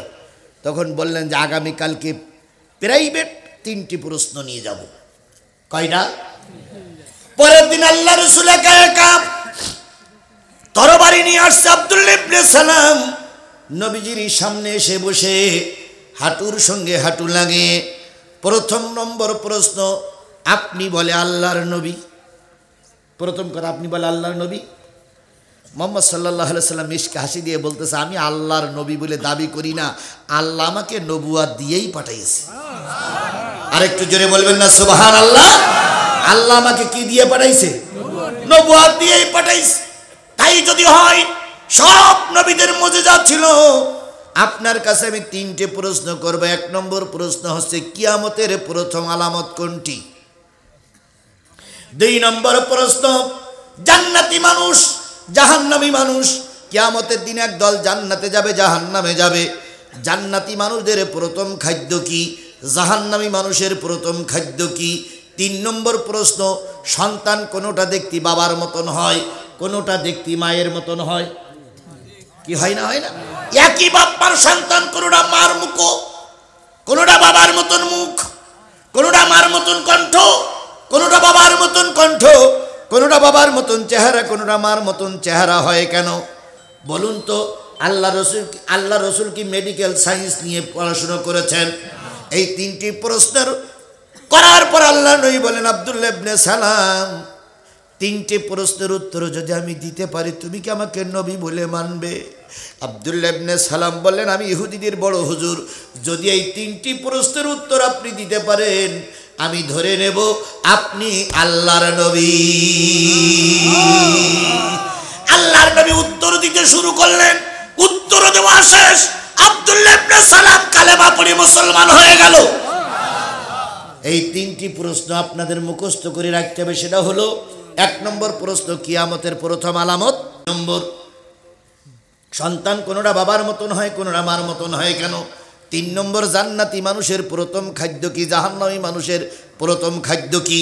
এই কথাগুলো ইনশাআল্লাহ তাআলা আল্লাহ যদি আমাকে তৌফিক দেয়, আমার এই 4টি আয়াতের সঙ্গে, আর আমার হাতে সময় আছে 20 মিনিট, এই 20টা মিনিটের ভিতরে আমি বলবো।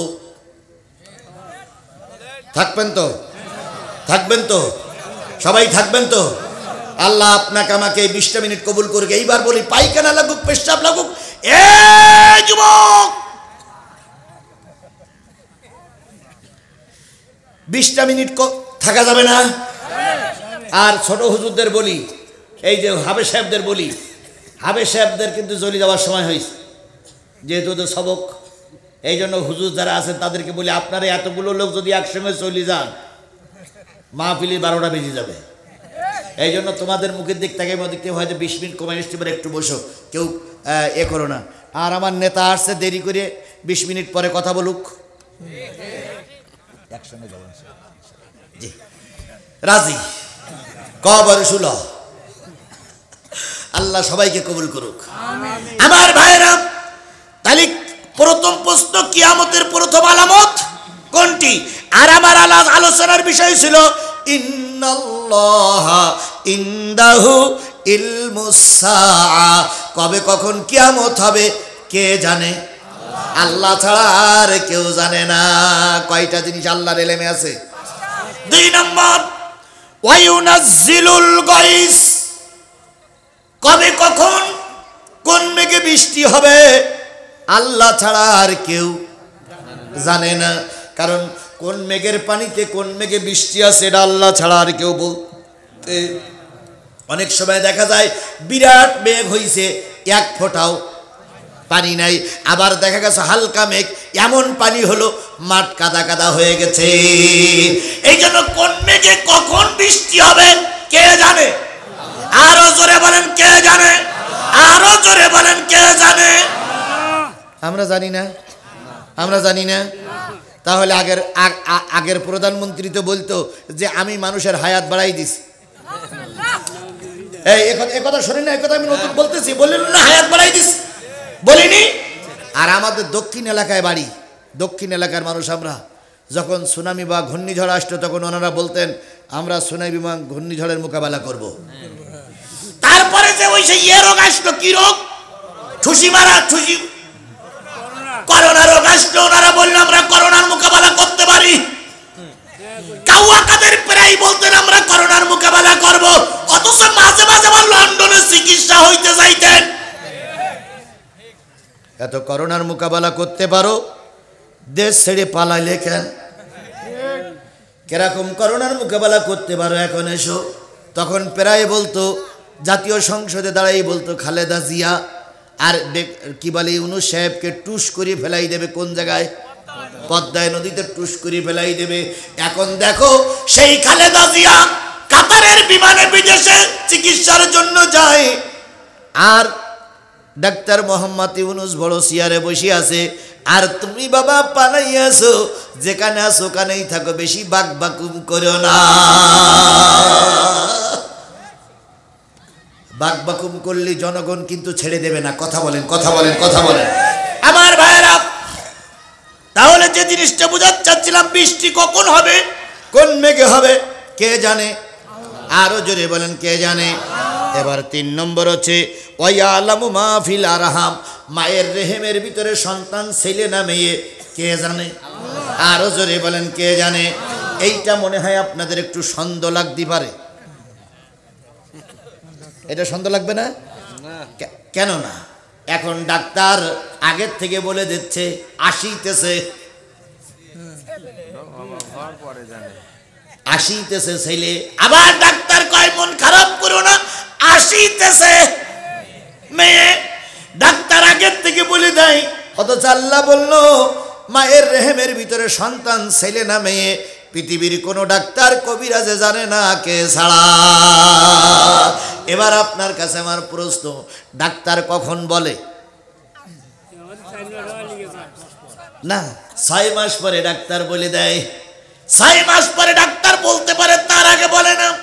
এবার যারা আল্ট্রাসাউন্ড করেছেন, ইন্ডোস্কোপি করেছেন, তারা দেখবেন আল্লাহর কি রহমত। একটা বাচ্চা যখন দুনিয়ায় আসে, বাচ্চাদের এমন সুন্দর প্যাকেটের ভিতরে আল্লাহ রেখে দেয়, 2টা জিনিস দেখা যায় না। একটা হলো চেহারা দেখা যায় না, আর একটা লজ্জাস্থান দেখা যায় না। আল্লাহ লজ্জাস্থানটার এই মায়ের রেহেমের ভিতরে গোপন করে রাখে।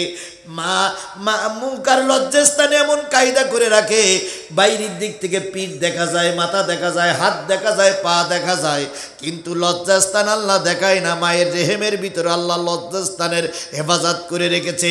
এবার ডাক্তার ওইটারে চিত করে, ভুট করে, কাজ করে, দাঁড়ায়, সোজা করে, বেঁকা করে, এদিক দেখায়, ওদিক দেখায়, এদিক ধরে, ওদিক ধরে, শেষ পর্যন্ত ডাক্তার কয় ছেলে। কয় মাস পরে? কিন্তু ওই যে আল্লাহর 2 বান্দা বান্দি যখন একত্রিত হয়ে যায়, বিশেষ একটা সময় যখন একত্রিত হয়ে যায়, 2 জনের শরীর থেকে কিছু নাপাক পানি বাহির হয়। ওই নাপাক পানিটা মায়ের রেহেমের ভিতরে একটা থলি বা প্যাকেট আছে, একটা বেলুন আছে, ওই বেলুনের ভিতরে কিছু পানি আছে। ওই বেলুনের মুখটা অটোমেটিক আল্লাহর পক্ষ থেকে খুলে যায়। মা আর বাবার এই 2 ফোঁটা পানি ওখানে দিয়ে ঘুরতে থাকে, ঘুরতে ঘুরতে ঘুরতে ঘুরতে বেলুনের ভিতরে ঢুকে পড়ে। ঢুকে পড়ার পরে এবার বেলুনের মুখটা অটোমেটিক আল্লাহর পক্ষ থেকে বন্ধ হয়ে যায়। বন্ধ যখন হয়ে যায়, তখন ওই 2 ফোঁটা পানি ওই বেলুনের ভিতরে, পানির ভিতরে ঘুরতে থাকে। ঘুরতে ঘুরতে ঘুরতে ঘুরতে যখন এই 2 ফোঁটা পানি এক জায়গায় হয়ে যায়, তখন মা বোঝে আমি এবার মা হতে চলেছি। যতক্ষণ পর্যন্ত এই 2টা নাপাক পানি এক না হয়, ততক্ষণ মা বুঝতেই পারে না যে আমি সন্তানের মা হতে চলেছি। যখন 2 ফোঁটা পানি এক জায়গায় হয়ে যায়, বেলুনের মুখটা বন্ধ হয়ে যায়, তখন মেয়ে আমার বমি করে। মেয়ে আমার খাওয়ার পরে চাহিদা থাকে না, মেয়ে যেটা খায় সেটাই বমি হয়ে উঠে যায়। তখন শাশুড়ি বোঝে, মেয়ের মা বোঝে, আমার মেয়ে এবার কি হতে চলেছে, মা হতে চলেছে। এবার ওখান থেকে রক্ত হলো, ওখান থেকে মাংস হলো, ওখান থেকে হাড় হাড্ডি হলো। 6 মাস পর্যন্ত আল্লাহ সব দেয়, কিন্তু লিঙ্গ দেয় না। সব দেশে, হাত দেশে, পা দেশে, মাথা দেশে, পায়ের নখ দেশে, হাতের নখ দেশে, কিন্তু এখনো কি দেয়নি? স্ত্রীলিঙ্গকে পুল্লিঙ্গ এরা দেয় নাই। 6 মাস পরে আল্লাহর ফেরেশতাদের আল্লাহ বলে, আমার বান্দা বা বান্দির লিঙ্গ দিয়ে দাও। এইবার যখন লিঙ্গ দিয়ে দেয়, তখন ডাক্তাররা কিছুক্ষণ হিসেব করে বলতে পারে, ও আমার বন্ধু, 6 মাস যে আল্লাহ পাক ওই মায়ের রেহেমের ভিতরে তৈরি করে রাখলেন, ছেলে না মেয়ে দুনিয়ার কোনো মানুষ ঠিক পাইল না, ওই ছেলে অথবা মেয়ে বানাই দিল কে? আব্দুল্লাহ ইবনে সালাম প্রশ্ন করেছে কয়টা? 1 নম্বর প্রশ্ন হলো, কিয়ামতের প্রথম আলামত কোনটি? আল্লাহ নবী বলেন, আব্দুল্লাহ ইবনে সালাম শুনে নাও, কিয়ামতের আগে সিরিয়ার থেকে একটা লো হাওয়া, অগ্নি হাওয়া বাহির হবে। সেই অগ্নি হাওয়া যখন সবাইকে তাড়াই নিয়ে আসবে, তাড়াই নিতে নিতে নিতে নিতে মক্কা নগরীর ভিতরে পৌঁছায় দেবে। যখন পৌঁছায় দেবে, তখন আর মুসলমানরা বাইরে কেউ থাকবে না। ওই বিশ্বের সব জায়গায় কিয়ামত শুরু হবে। মক্কা মদিনার মুসলমানগুলো নাজাত পেয়ে যাবে। তাহলে কিয়ামতের প্রথম আলামত হলো অগ্নিবায়ু প্রবাহিত হওয়া। 2 নম্বর, ছেলে কোনোটা মায়ের আকৃতি ধারণ করে, কোনোটা বাবার আকৃতি ধারণ করে। কেন? এখানকার প্রশ্ন হলো, আল্লাহ রাব্বুল আলামিন বলতেছে, যখনই মায়ের পেটের ভিতরে সন্তানটা যায়, 2টা পানি দৌড়াদৌড়ি করতে থাকে, প্রতিযোগিতা করতে থাকে। প্রতিযোগিতা করতে করতে করতে করতে যেই পানিটার শক্তি বেশি হয়, মায়ের পানির যদি শক্তির জোর থাকে, বাবার পানির যদি শক্তির জোর থাকে, মায়ের পানিটার জোর যদি বেশি হয়, তাহলে সন্তানটা মায়ের আকৃতি ধারণ করে। আর বাবার পানিটার জোর যদি বেশি হয়, শক্তিশালী হয়, ছেলেটা ওই সন্তানটা কার আকৃতি ধারণ করে? বাবার আকৃতি ধারণ করে। আব্দুল্লাহ ইবনে সালাম এবার নবীজির গায়ে কাঁধে হাত দিয়ে বলতেছে, আপনি কি মেডিকেল কলেজে পড়েছেন? নবীজি বললেন, না রে ভাই, আমি মেডিকেল কলেজে পড়িনি, আমার মেডিকেল কলেজের শিক্ষক হলো আমার আল্লাহ। তাহলে আর একটা প্রশ্ন আব্দুল্লাহ ইবনে সালামের আছে, সেটা হলো, জান্নাতি মানুষের প্রথম খাদ্য কি, জাহান্নামী মানুষের প্রথম খাদ্য কি? আর আল্লাহ রাব্বুল আলামিন বলতেছে, মা তাদরি নাফসুম মাযা তাকসিবু গাদা, আগামী ওয়াক্তে তুমি কি খাবা আমি আল্লাহ ছাড়া আর কেউ বলতে পারি না। যদি বলতে পারতো, তাহলে শেখ হাসিনার বিরানি রেখে পালাইয়ে যাওয়া লাগতো না।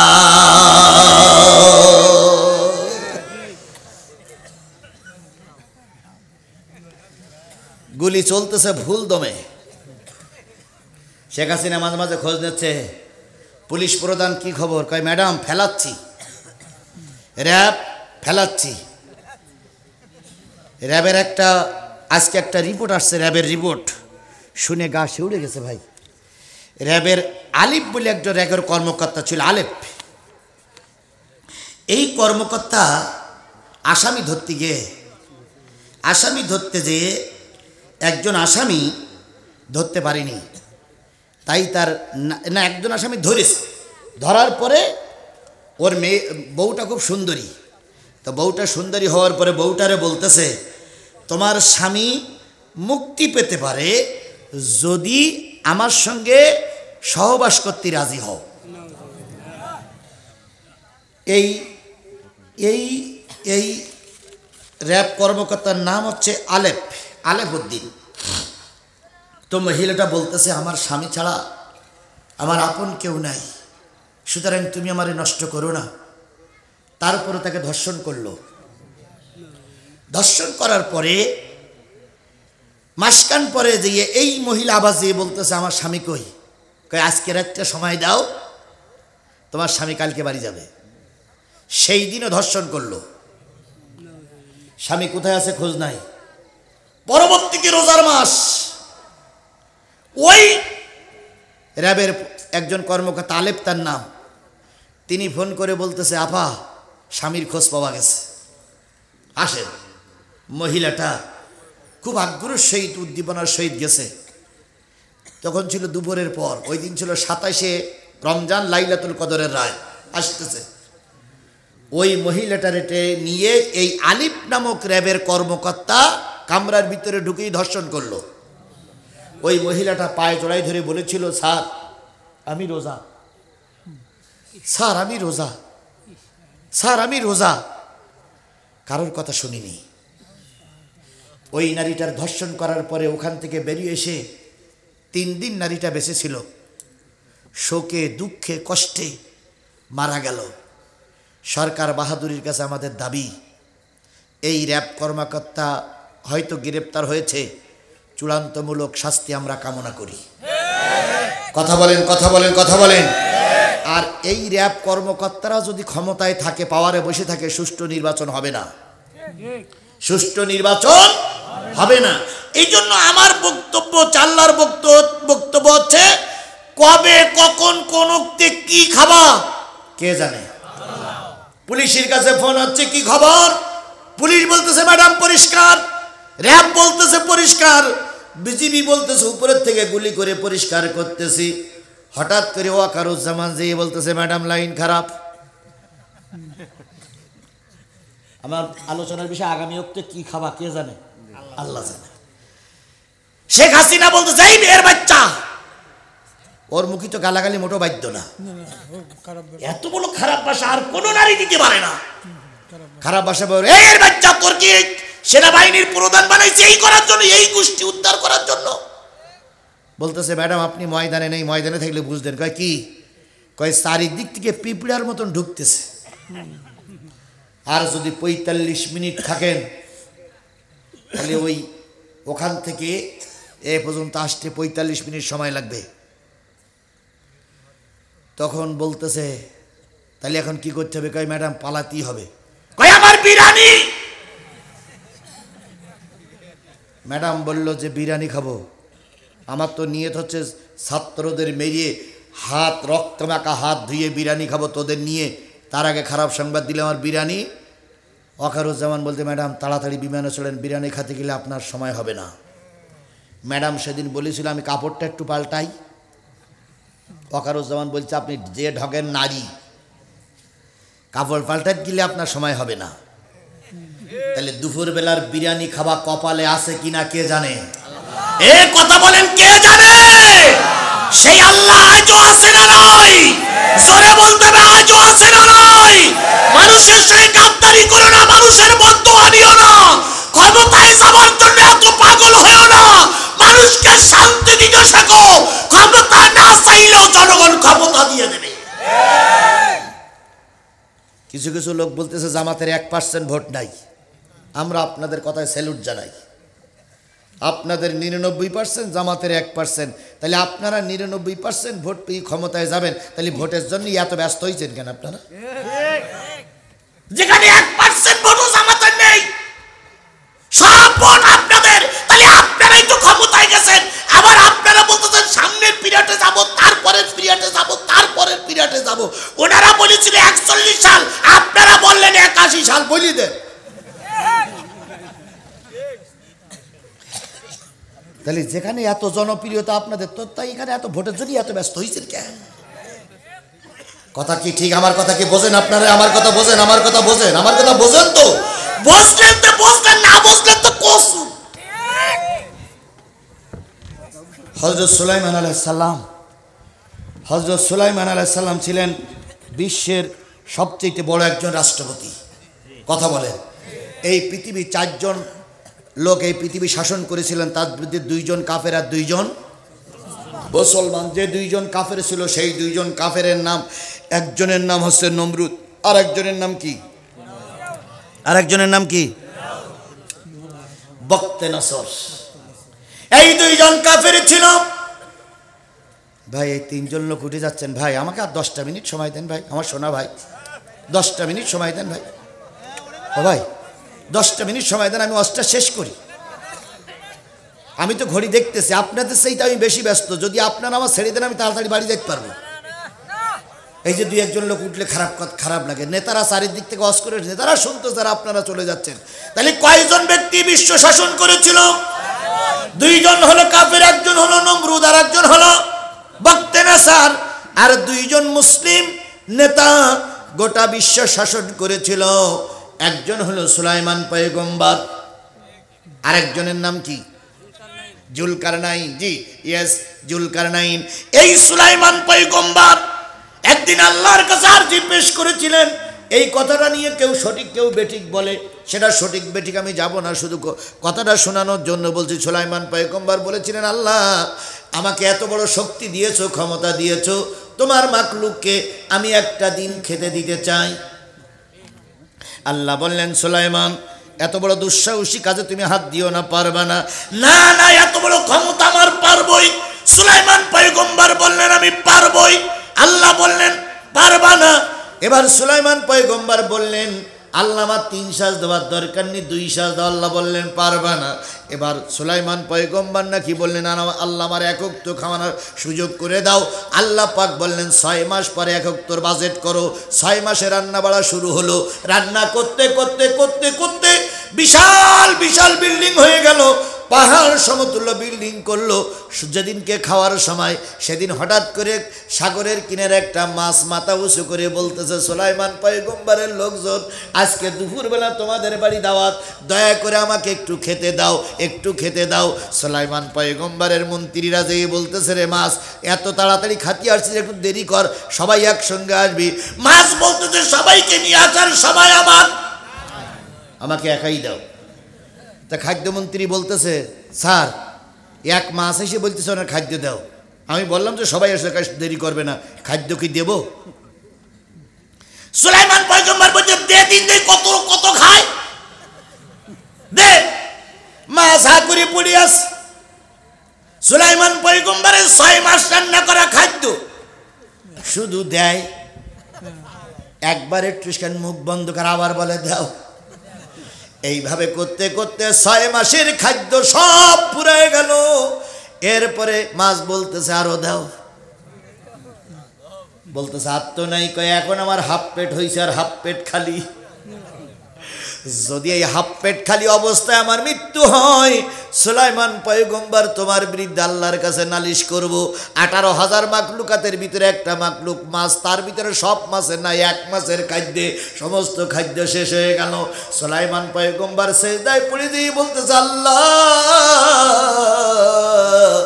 তোমার কাজের সঙ্গে আমার কোনো তুলনা হবে না। আর আমাদের সাবেক প্রধানমন্ত্রী বলতেন, আমরা তোমাদের খাওয়াই, আমরা তোমাদের মোবাইল দিয়েছি, আমরা তোমাদের এত উন্নয়ন করে দিয়েছি, আমরা তোমাদের পয়েন্ট বৃদ্ধি করে দিয়েছি। এগুলো সব শিরকি কথাবার্তা, এগুলো সব কি কথাবার্তা? আরো জোরে বলেন, এগুলো সব কি কথাবার্তা? এই শিরক থেকে আল্লাহ আমাদের মুক্ত করুক, সকলে মিলে বলুন আমিন। তাহলে খেতে দেয় কে? আগামীকাল সকালবেলার খাওয়া কপালে আছে কিনা তা আপনারা জানেন? জানেন? এখন সকালবেলার খাওয়া আপনাদের হোক, এটাকে আপনারা চান? আমিও চাই। তাই যদি চান তাহলে রহমত করবে কে? তাহলে আল্লাহর রহমতের জন্য এই মাদ্রাসায় 20টা টাকা দেওয়া যাবে ভাই? যাবে? যাবে রহমতের আশায়। আল্লাহ আপনাকে সুস্থ অবস্থায় বাড়ি নিয়ে যাবে এই আশায়। যদি বলেন হুজুর আগের হুজুরি কাছে, আগের হুজুরি কাছে, আগের হুজুরির বাড়ি হইল এখানে, আর আমার বাড়ি এখান থেকে 300 মাইল দূর, আমি মুসাফির। 1 নম্বর। 2 নম্বর শোনেন, এই শোনা ভাই, যদি মনে করেন যে আমি টাকা দেব না, আমার আল্লাহ কয়টা বিষয় জানে, তার ভিতরে 4টা বলেছে, আর একটা কথা বলবো না। যদি মনে করেন হুজুর আমি টাকা দিতে পারবো না, আমার কাছে টাকা নেই, যা দেওয়ার দিছে আপনার দিয়েন না, তবে দয়া করে এই কথাটা শুনে মোনাজাত করে যাব। যদি এর আগে যান তাহলে আমি বুঝবো যে আপনারা আমার ভালোবাসেন না, কোরআনও ভালোবাসেন না। এই জন্য 20 টাকা নাও, 10 টাকা, 10 টাকা নাও, 5 টাকা, আবার 20 টাকার উপরে 30, 40, 50। অনেক লোক বসে আছেন যে হুজুর আগের হুজুর কালেকশন করেছি, এলাকার হুজুর, আর আপনি মুসাফির, আপনার হাতে একটু দোয়া নেব। তাই দোয়া নেবার আশায় আমি আপনাদের কাছে অনুরোধ করব, কমপক্ষে 20টা টাকা আছে পকেটে? 1500 টাকা নিচ্ছি, একটু হাত দেন তো পকেটে, একটু হাত দেন তো। আমি হাত দিচ্ছি, সবাই হাত দেন, সবাই দেন, সবাই দেন, সবাই দেন, সবাই দেন, সবাই দেন, সবাই পকেটে হাত দেন। এই সবাই পকেটে হাত দেন। 10, 20, 50, 100, 200, 500, 1000, 2000, 5000, 10000, 20000, 50000, 1 লাখ, 2 লাখ, 5 লাখ, 10 লাখ, 15 লাখ, 20 লাখ। আচ্ছা, এই ছেলেরা ছেলেরা রোমান রোমান ভাই বসেন বসেন, আমি দেখতেছি, দেখি সবার টাকা ঘোষণা করছি। জি জি জি দেখেন তো, জি ভাই, জি তাড়াতাড়ি তাড়াতাড়ি তাড়াতাড়ি। এরপরে কিন্তু এরপরে আমি দোয়া করবো ইনশাল্লাহ। জি জি জি এইবার দেন, এবার কেনা দিচ্ছিলেন এখানে 1500 কেনা দিচ্ছিলেন, দেন 1000 টাকা, 1000 টাকা, আল্লাহ কবুল করুক। ভাই ওঠেন না টাকাটা শুধু দেন ভাই। এখানে 1500 টাকা দিচ্ছিলেন, 1500 দেন। যে 1500 কার আপনার আপনার ছোট ভাই 1500 টাকা, এখান থেকে 1000 টাকা, এখান থেকে আরো 2000 টাকা, মাশাআল্লাহ এখান থেকে অনেক টাকা। ওরে আল্লাহ, এত টাকা তো আগে কেউ কাকে ছিল কোনে টাকা। হায় হায় হায় হায় 500, হায় হায় দেন 500, রাখাল ভাই 500, এরপরে আরো 3000, আল্লাহ কবুল করুক। এরপরে আরো 200, আল্লাহ কবুল করুক। আল্লাহ ভাই, এই তো এই মুসলমানের এই অবস্থা খারাপ। দেখেন আমি 2 ঘন্টা ওয়াজ করলাম, একটা টাকা চাইনি, একটা মুসলমানও উঠিনি। যেই টাকা চাইছি সেই মুসলমানের আসলে কি বলি রে ভাই। জি জি জি জি জি সরেন সরেন সরেন ভাই সরেন। এই জন্য আমি কালেকশন করতে চাচ্ছিলাম না, কিন্তু কর্তৃপক্ষ বারবার আমার দিক তাকাচ্ছিলেন যে হুজুর একটু কালেকশন করুন প্রতিষ্ঠানের জন্য। আমি চাইয়েই বিপদে পড়েছি, কেন যে চাইতে গেলাম। হায় রে আল্লাহ, এই প্রতিষ্ঠান টাকা না দিলে চলবে? এই প্রত্যন্ত অঞ্চলে এত বড় একটা প্রতিষ্ঠান আপনারা করেছেন, এগুলো কি ফেরেশতা করে দিয়ে গেছে? তাহলে করেছেন আপনাদের টাকাই নয়, তাহলে সেই টাকা আপনাদের কিছু দিতে বলেছি আর আপনারা চলে গেলেন। ভাই এই যুবকেরা বসো বসো বাবা বসো। আমরা বলেছি আমরা 2 ভাই কথা বলবো, ভাইও কথা বলবে। কোন অবস্থায় একটার কাটার ওপাশে যাব না বলেছি, অন্তত একটা কথা আমার শোনো। বসেন ভাই, শোনা ভাই আমার, বসেন ভাই, বসেন একটু কথা বলতে সুবিধা করে দেন। আমাদের উল্লাপাড়া থানার সম্মানিত আমির অধ্যাপক শাহজাহান আলী ভাই 5000 টাকা, জোরে বলেন মারহাবা। 2000 টাকা নগদ আর বাকিতে 3000 টাকা ওনার সংগঠনের পক্ষ থেকে ওনারা দিয়ে যাবেন। মা বোনদের কাছে নিশ্চয়ই কালেকশনের জন্য প্যাকেট চলে গেছে। মা বোনেরা টাকা দিবেন, পয়সা দিবেন, আল্লাহ কবুল করুক। তাহলে আমি কয়টা কথা বলেছি, বাকি আছে কয়টা? আর ওদিকে প্রশ্ন আছে একটা। 3000 টাকা একজন দিয়েছে মাশাআল্লাহ, ওদিক প্রশ্ন আছে একটা। আমার এই দুটো কথা বলতে এখানে 3 মিনিট, ওখানে 2 মিনিট, 5 মিনিট সময় লাগবে। এই 5টা মিনিট সময় দেবেন না ভাই? একজন 600 টাকা দিয়েছে, 5টা মিনিট সময় দেবেন না? তার আগে আমার প্রিয় ভাই বাংলাদেশ জামাত ইসলামীর উল্লাপাড়া থানার সুযোগ্য আমির অধ্যাপক জনাব শাহজাহান আলী ভাই, তিনি সালাম বিনিময় করবেন। তারপরে আমি কথা বলে মোনাজাত করবো ইনশাল্লাহ। জি মাইক দেন, তাড়াতাড়ি দেন। আচ্ছা ভাই, যত সংক্ষেপে করতে পারি আমরা। জি, আমার টাইমের পরে খেলা আছে। আলহামদুলিল্লাহি রাব্বিল আলামিন, আসসালাতু ওয়াসসালামু আলা রাসূলিল কারীম ওয়া আলা আলিহি ওয়া সাহবিহি আজমাইন। আজকের এই পয়লা জোহরা হাফিজিয়া মাদ্রাসা ও এতিমখানা উন্নতি কল্পে আয়োজিত তাফসীরুল কোরআন মাহফিলের সম্মানিত সভাপতি আলহাজ গাজী মোহাম্মদ খোরশেদ আলম, অন্যান্য বিএনপি আমাকে খাদ্য দিতে পারবে না, খাদ্য দেবে কে? সেই খাদ্য নিতে গেলে আল্লাহর পথেই থাকতে হবে। কথা কি ক্লিয়ার? 5 নম্বর, ওমা তাদরি নাফসুম বিআইয়ি আরদিন তামুত।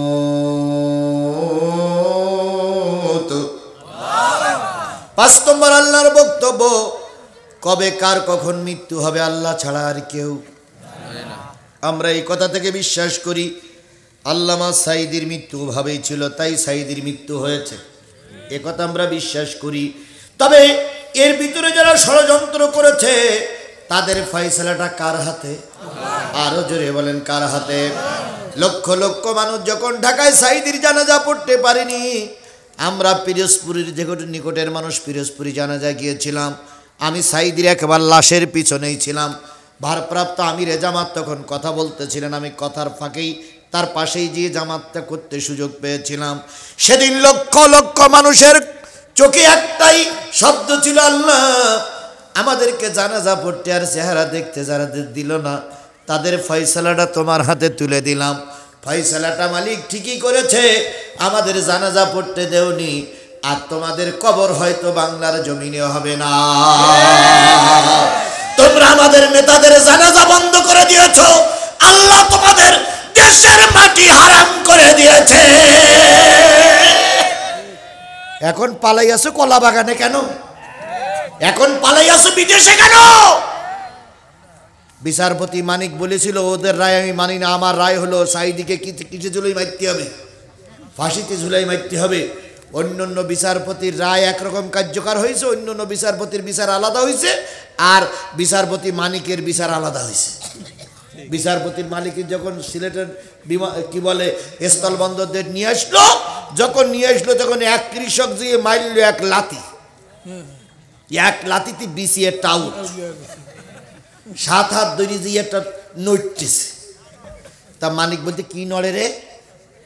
তা বিজিবি বলতেছে আপনার বিসি বোধহয় একটা নেই। তো বলতেছে আমার বিসি গেল কই? কিছুদিন পর নিচে তাকাই দেখে রক্ত পড়তেছে। হাসপাতালে নিয়ে ভর্তি করার পরে সাংবাদিকরা সংবাদ পাইছে বিসি আউট। সাংবাদিকরা যেই বলতেছে আসসালামু আলাইকুম, তখন বিচারপতি মানিক বলতে ওয়ালাইকুম কুম ওয়ালাইকুম কুম ওয়ালাইকুম কুম। তো কি আপনার এই বেডশিটে ঢেকে রাখা কেন? তো বলতেছে ভাই আমার একটা নেই। তো বলছি একটা নেই মানে কি নেই? কয় বিসি নেই। কয় কোনটা, ডাইন পাশেরটা না বাম পাশেরটা? একটু উঁচু করেন তো, একটু ছবি তুলি। বিচারপতি মানিক তখন বলতেছে আমার জ্বালা আমি পথ পাচ্ছি তো ছবি তোলা লাগলো। জাতি শুনে নাও, জাতি শুনে নাও, জাতি শুনে নাও। সেদিন 5 জন বিচারপতির রায়ে 3 রকম বিচারের রায় হয়েছিল। একজন বিচারপতি বলেছিল বেকসুর খালাস, আর একজন বিচারপতি বলেছিল যাবজ্জীবন, আর একজন বিচারপতি চুপ করেছিল। আর এই বিচারপতি মানিক বলেছিল না, আর একজন বিচারপতি বলেছিল আমৃত্যু, আর বিচারপতি মানিক বলেছিল আমার নির্দেশ হলো ফাঁসিতে ঝুলেই মারতে হবে। সেদিন আল্লামা সাইদি জেলখানার কাঠগড়ায় দাঁড়িয়ে বলেছিল এই রায় কিন্তু শেষ রায় নয়, আর একটা রায় আছে। এই বিচার কিন্তু শেষ বিচার না, বিচার আর একটা আছে। কথা বলে আল্লামা সাইদির সেই কথাটা কবুল হয়েছিল না হয়নি? সুতরাং কার কখন কোন মাটিতে মৃত্যু হবে আল্লাহ ছাড়া আর কেউ জানে না। তবে আল্লামা সাইদির ভবিষ্যৎবাণী, অত্যাচার বন্ধ করো, জুলুম বন্ধ করো, মানুষের উপর অত্যাচার বন্ধ করো, নতুবা এমন সময় আসবে পালানোর জন্য ইঁদুরের গর্ত খুঁজে পাবা না। সেই কথাটা সত্যে পরিণত হয়েছে না হয়নি? আল্লামা সাইদি বলেছিলেন মৌলবাদ মৌলবাদ বলে গালিগালাজ করো না, 12 কোটি মৌলবাদ আছে গাছের গোড়ায়, বেশি বাড়ি করলে গাছের গোড়া ধরে নাড়া দেবো, মামুর বাড়ি দিল্লি যেয়ে পড়বা, আর ফিরে আসতে পারবা না। সেই কথাটা সত্য হয়েছে না হয়নি? সুতরাং কখন কার মৃত্যু হবে আল্লাহই ভালো জানে। বেশি বাকবাকুম করে না। এখনো যদি তোমাদের প্রাণ কান্দে, যদি মনে করো এখন আমরা তার জন্য হরতাল করব, মিছিল করব, তাহলে এদেশে থেকো না, তোমার ম্যাডাম যে দেশে আছে সেই দেশেই চলে যাও। তোমাদের মতন 2-4 জন শয়তান এদেশে না থাকলে আমাদের কিছুই হবে না। কথা বলেন ঠিক না ঠিক? আগামীকাল ওরা হরতাল ডেকেছে, আর আমাদের দল বিএনপির বা অন্যান্য দলের পক্ষ থেকে বিক্ষোভ সমাবেশ ডাকা হয়েছে। দেখি কার বাহুতি কত জোর। হরতাল পালন কর, দেখি তোরা কিভাবে হরতাল পালন করতে পারিস। সুতরাং আমার 5 নম্বর বক্তব্য হচ্ছে মৃত্যু কখন কার হবে, কোথায় হবে কে জানে? আরো জোরে বলেন। এই বিশ্বাস আমাদের থাকা লাগবে। এবার আব্দুল্লাহ ইবনে সালাম বললেন ইয়া রাসূলুল্লাহ, হে আব্দুল্লাহর বেটা মোহাম্মদ, আপনি যদি আল্লাহর পয়গম্বর হন, জান্নাতি মানুষের প্রথম খাদ্য কি, জাহান্নামী মানুষের প্রথম খাদ্য কি?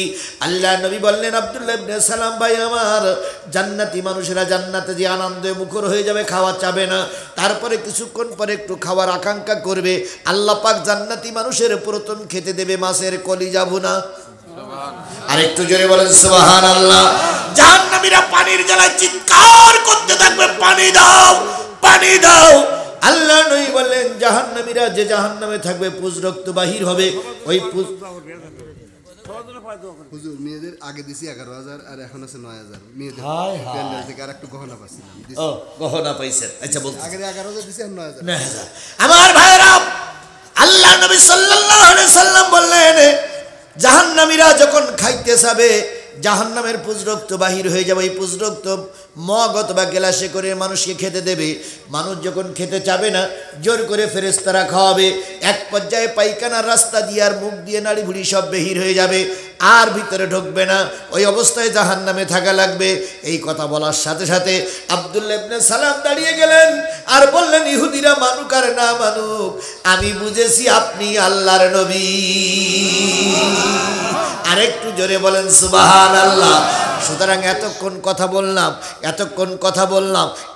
কথা বললাম আব্দুল্লাহ ইবনে সালামের মতন রক্ত যার শরীরে ভালো, সে কেবল কোরআনের মাহফিলে সে কেবল কোরআনের দিকে ফিরে আসবে, আগামীতে সে কোরআনের পক্ষে থাকবে। আর যাদের শরীরের ভিতরে আবু জেহেল মার্কা রক্ত আছে, নবীকে দেখার পরে ওরা ঈমান, নবীকে দেখেছিল না আবু জেহেল, ঈমান এনেছিল।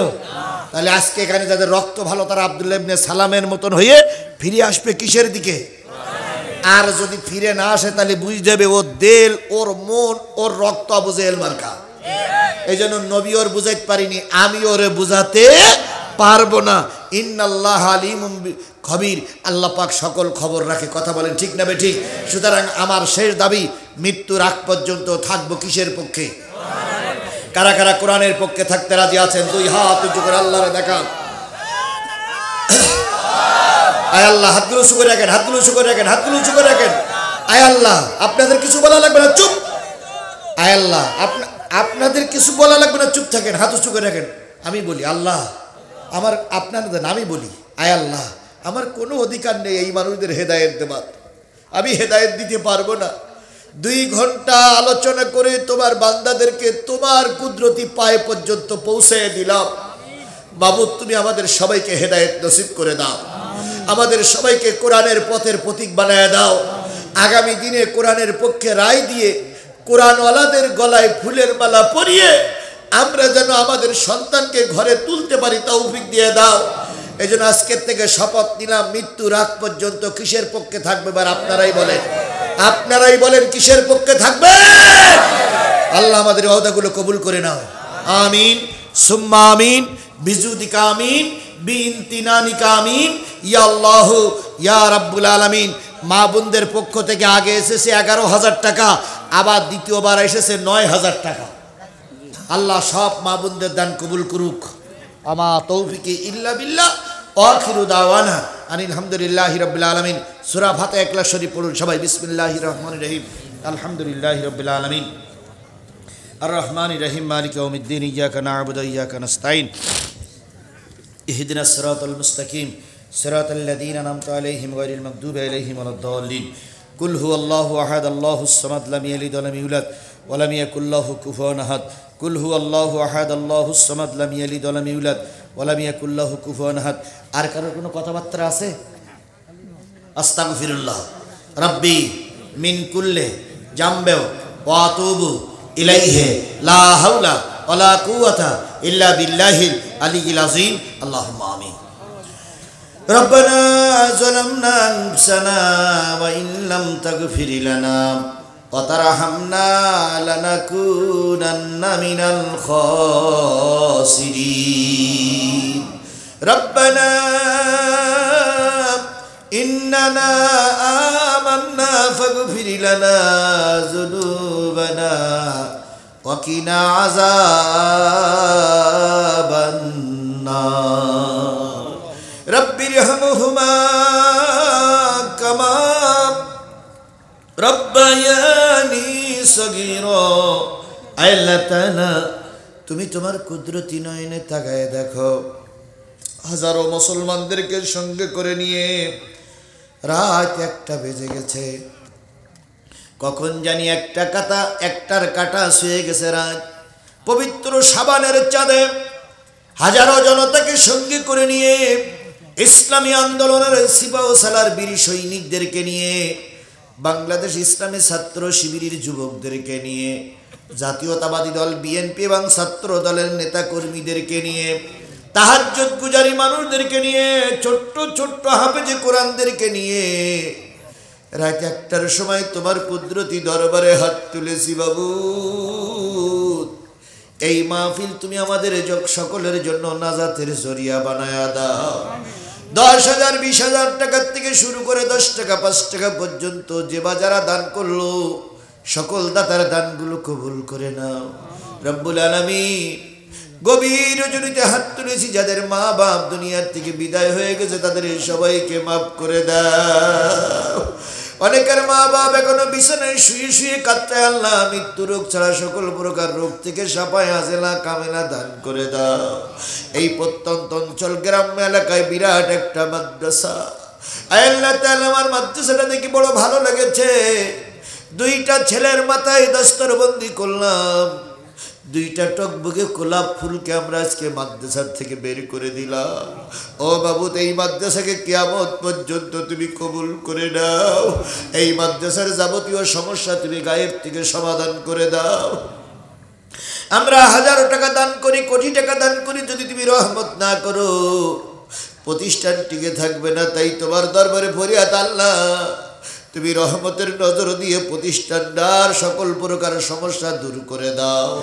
এই প্রতিষ্ঠানের যাবতীয় সমস্যা তুমি গায়েব থেকে সমাধান করে দাও। এই প্রতিষ্ঠানটার থেকে প্রতি বছর আরও বেশি ছাত্ররা দস্তারবন্দি হাফেজ হয়ে বেরিয়ে যেতে পারে তৌফিক দাও।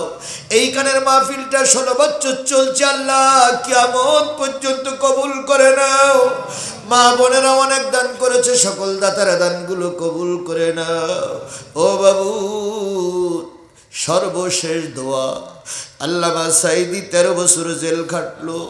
সাইদির শেষ ইচ্ছা ছিল এ দেশটা কোরআনের দেশ হোক। বাবু, আমার নামে 20টা মামলা, 5 দিন গুম ঘরে থাকলাম।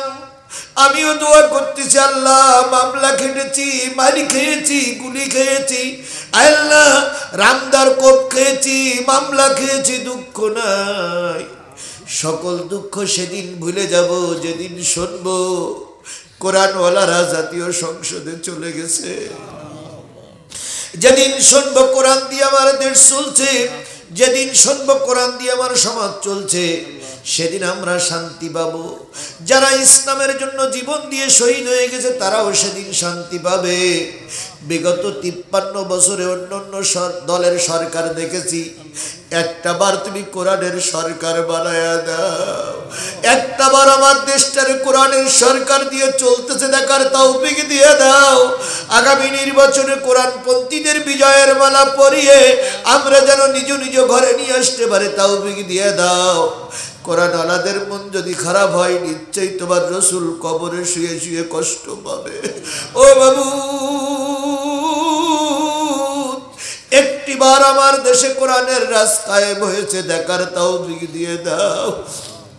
মাওলা, তুমি দয়া করে আমাদের দোয়াগুলো কবুল করে নাও। এই মাদ্রাসার কমিটি, এই মাদ্রাসার শিক্ষক, এই মাদ্রাসার ছাত্রদের কবুল করে নাও। আল্লাহ, আগামী বছর হয়তো আমার আশা আর হবে না, যে আসবে তার দ্বারা যেন মাদ্রাসার উপকার হয় তৌফিক দিয়ে দাও। সুবহান রাব্বিকা রাব্বিল ইজ্জাতি আম্মা ইয়াসিফুন ওয়া সালামুন আলাল মুরসালিন ওয়ালহামদুলিল্লাহি রাব্বিল আলামিন। লা ইলাহা ইল্লাল্লাহু মুহাম্মাদুর রাসূলুল্লাহ। আসসালামু আলাইকুম। আসসালামু আলাইকুম। ওয়ালাইকুম আসসালাম। বাবা ভালো বাবা।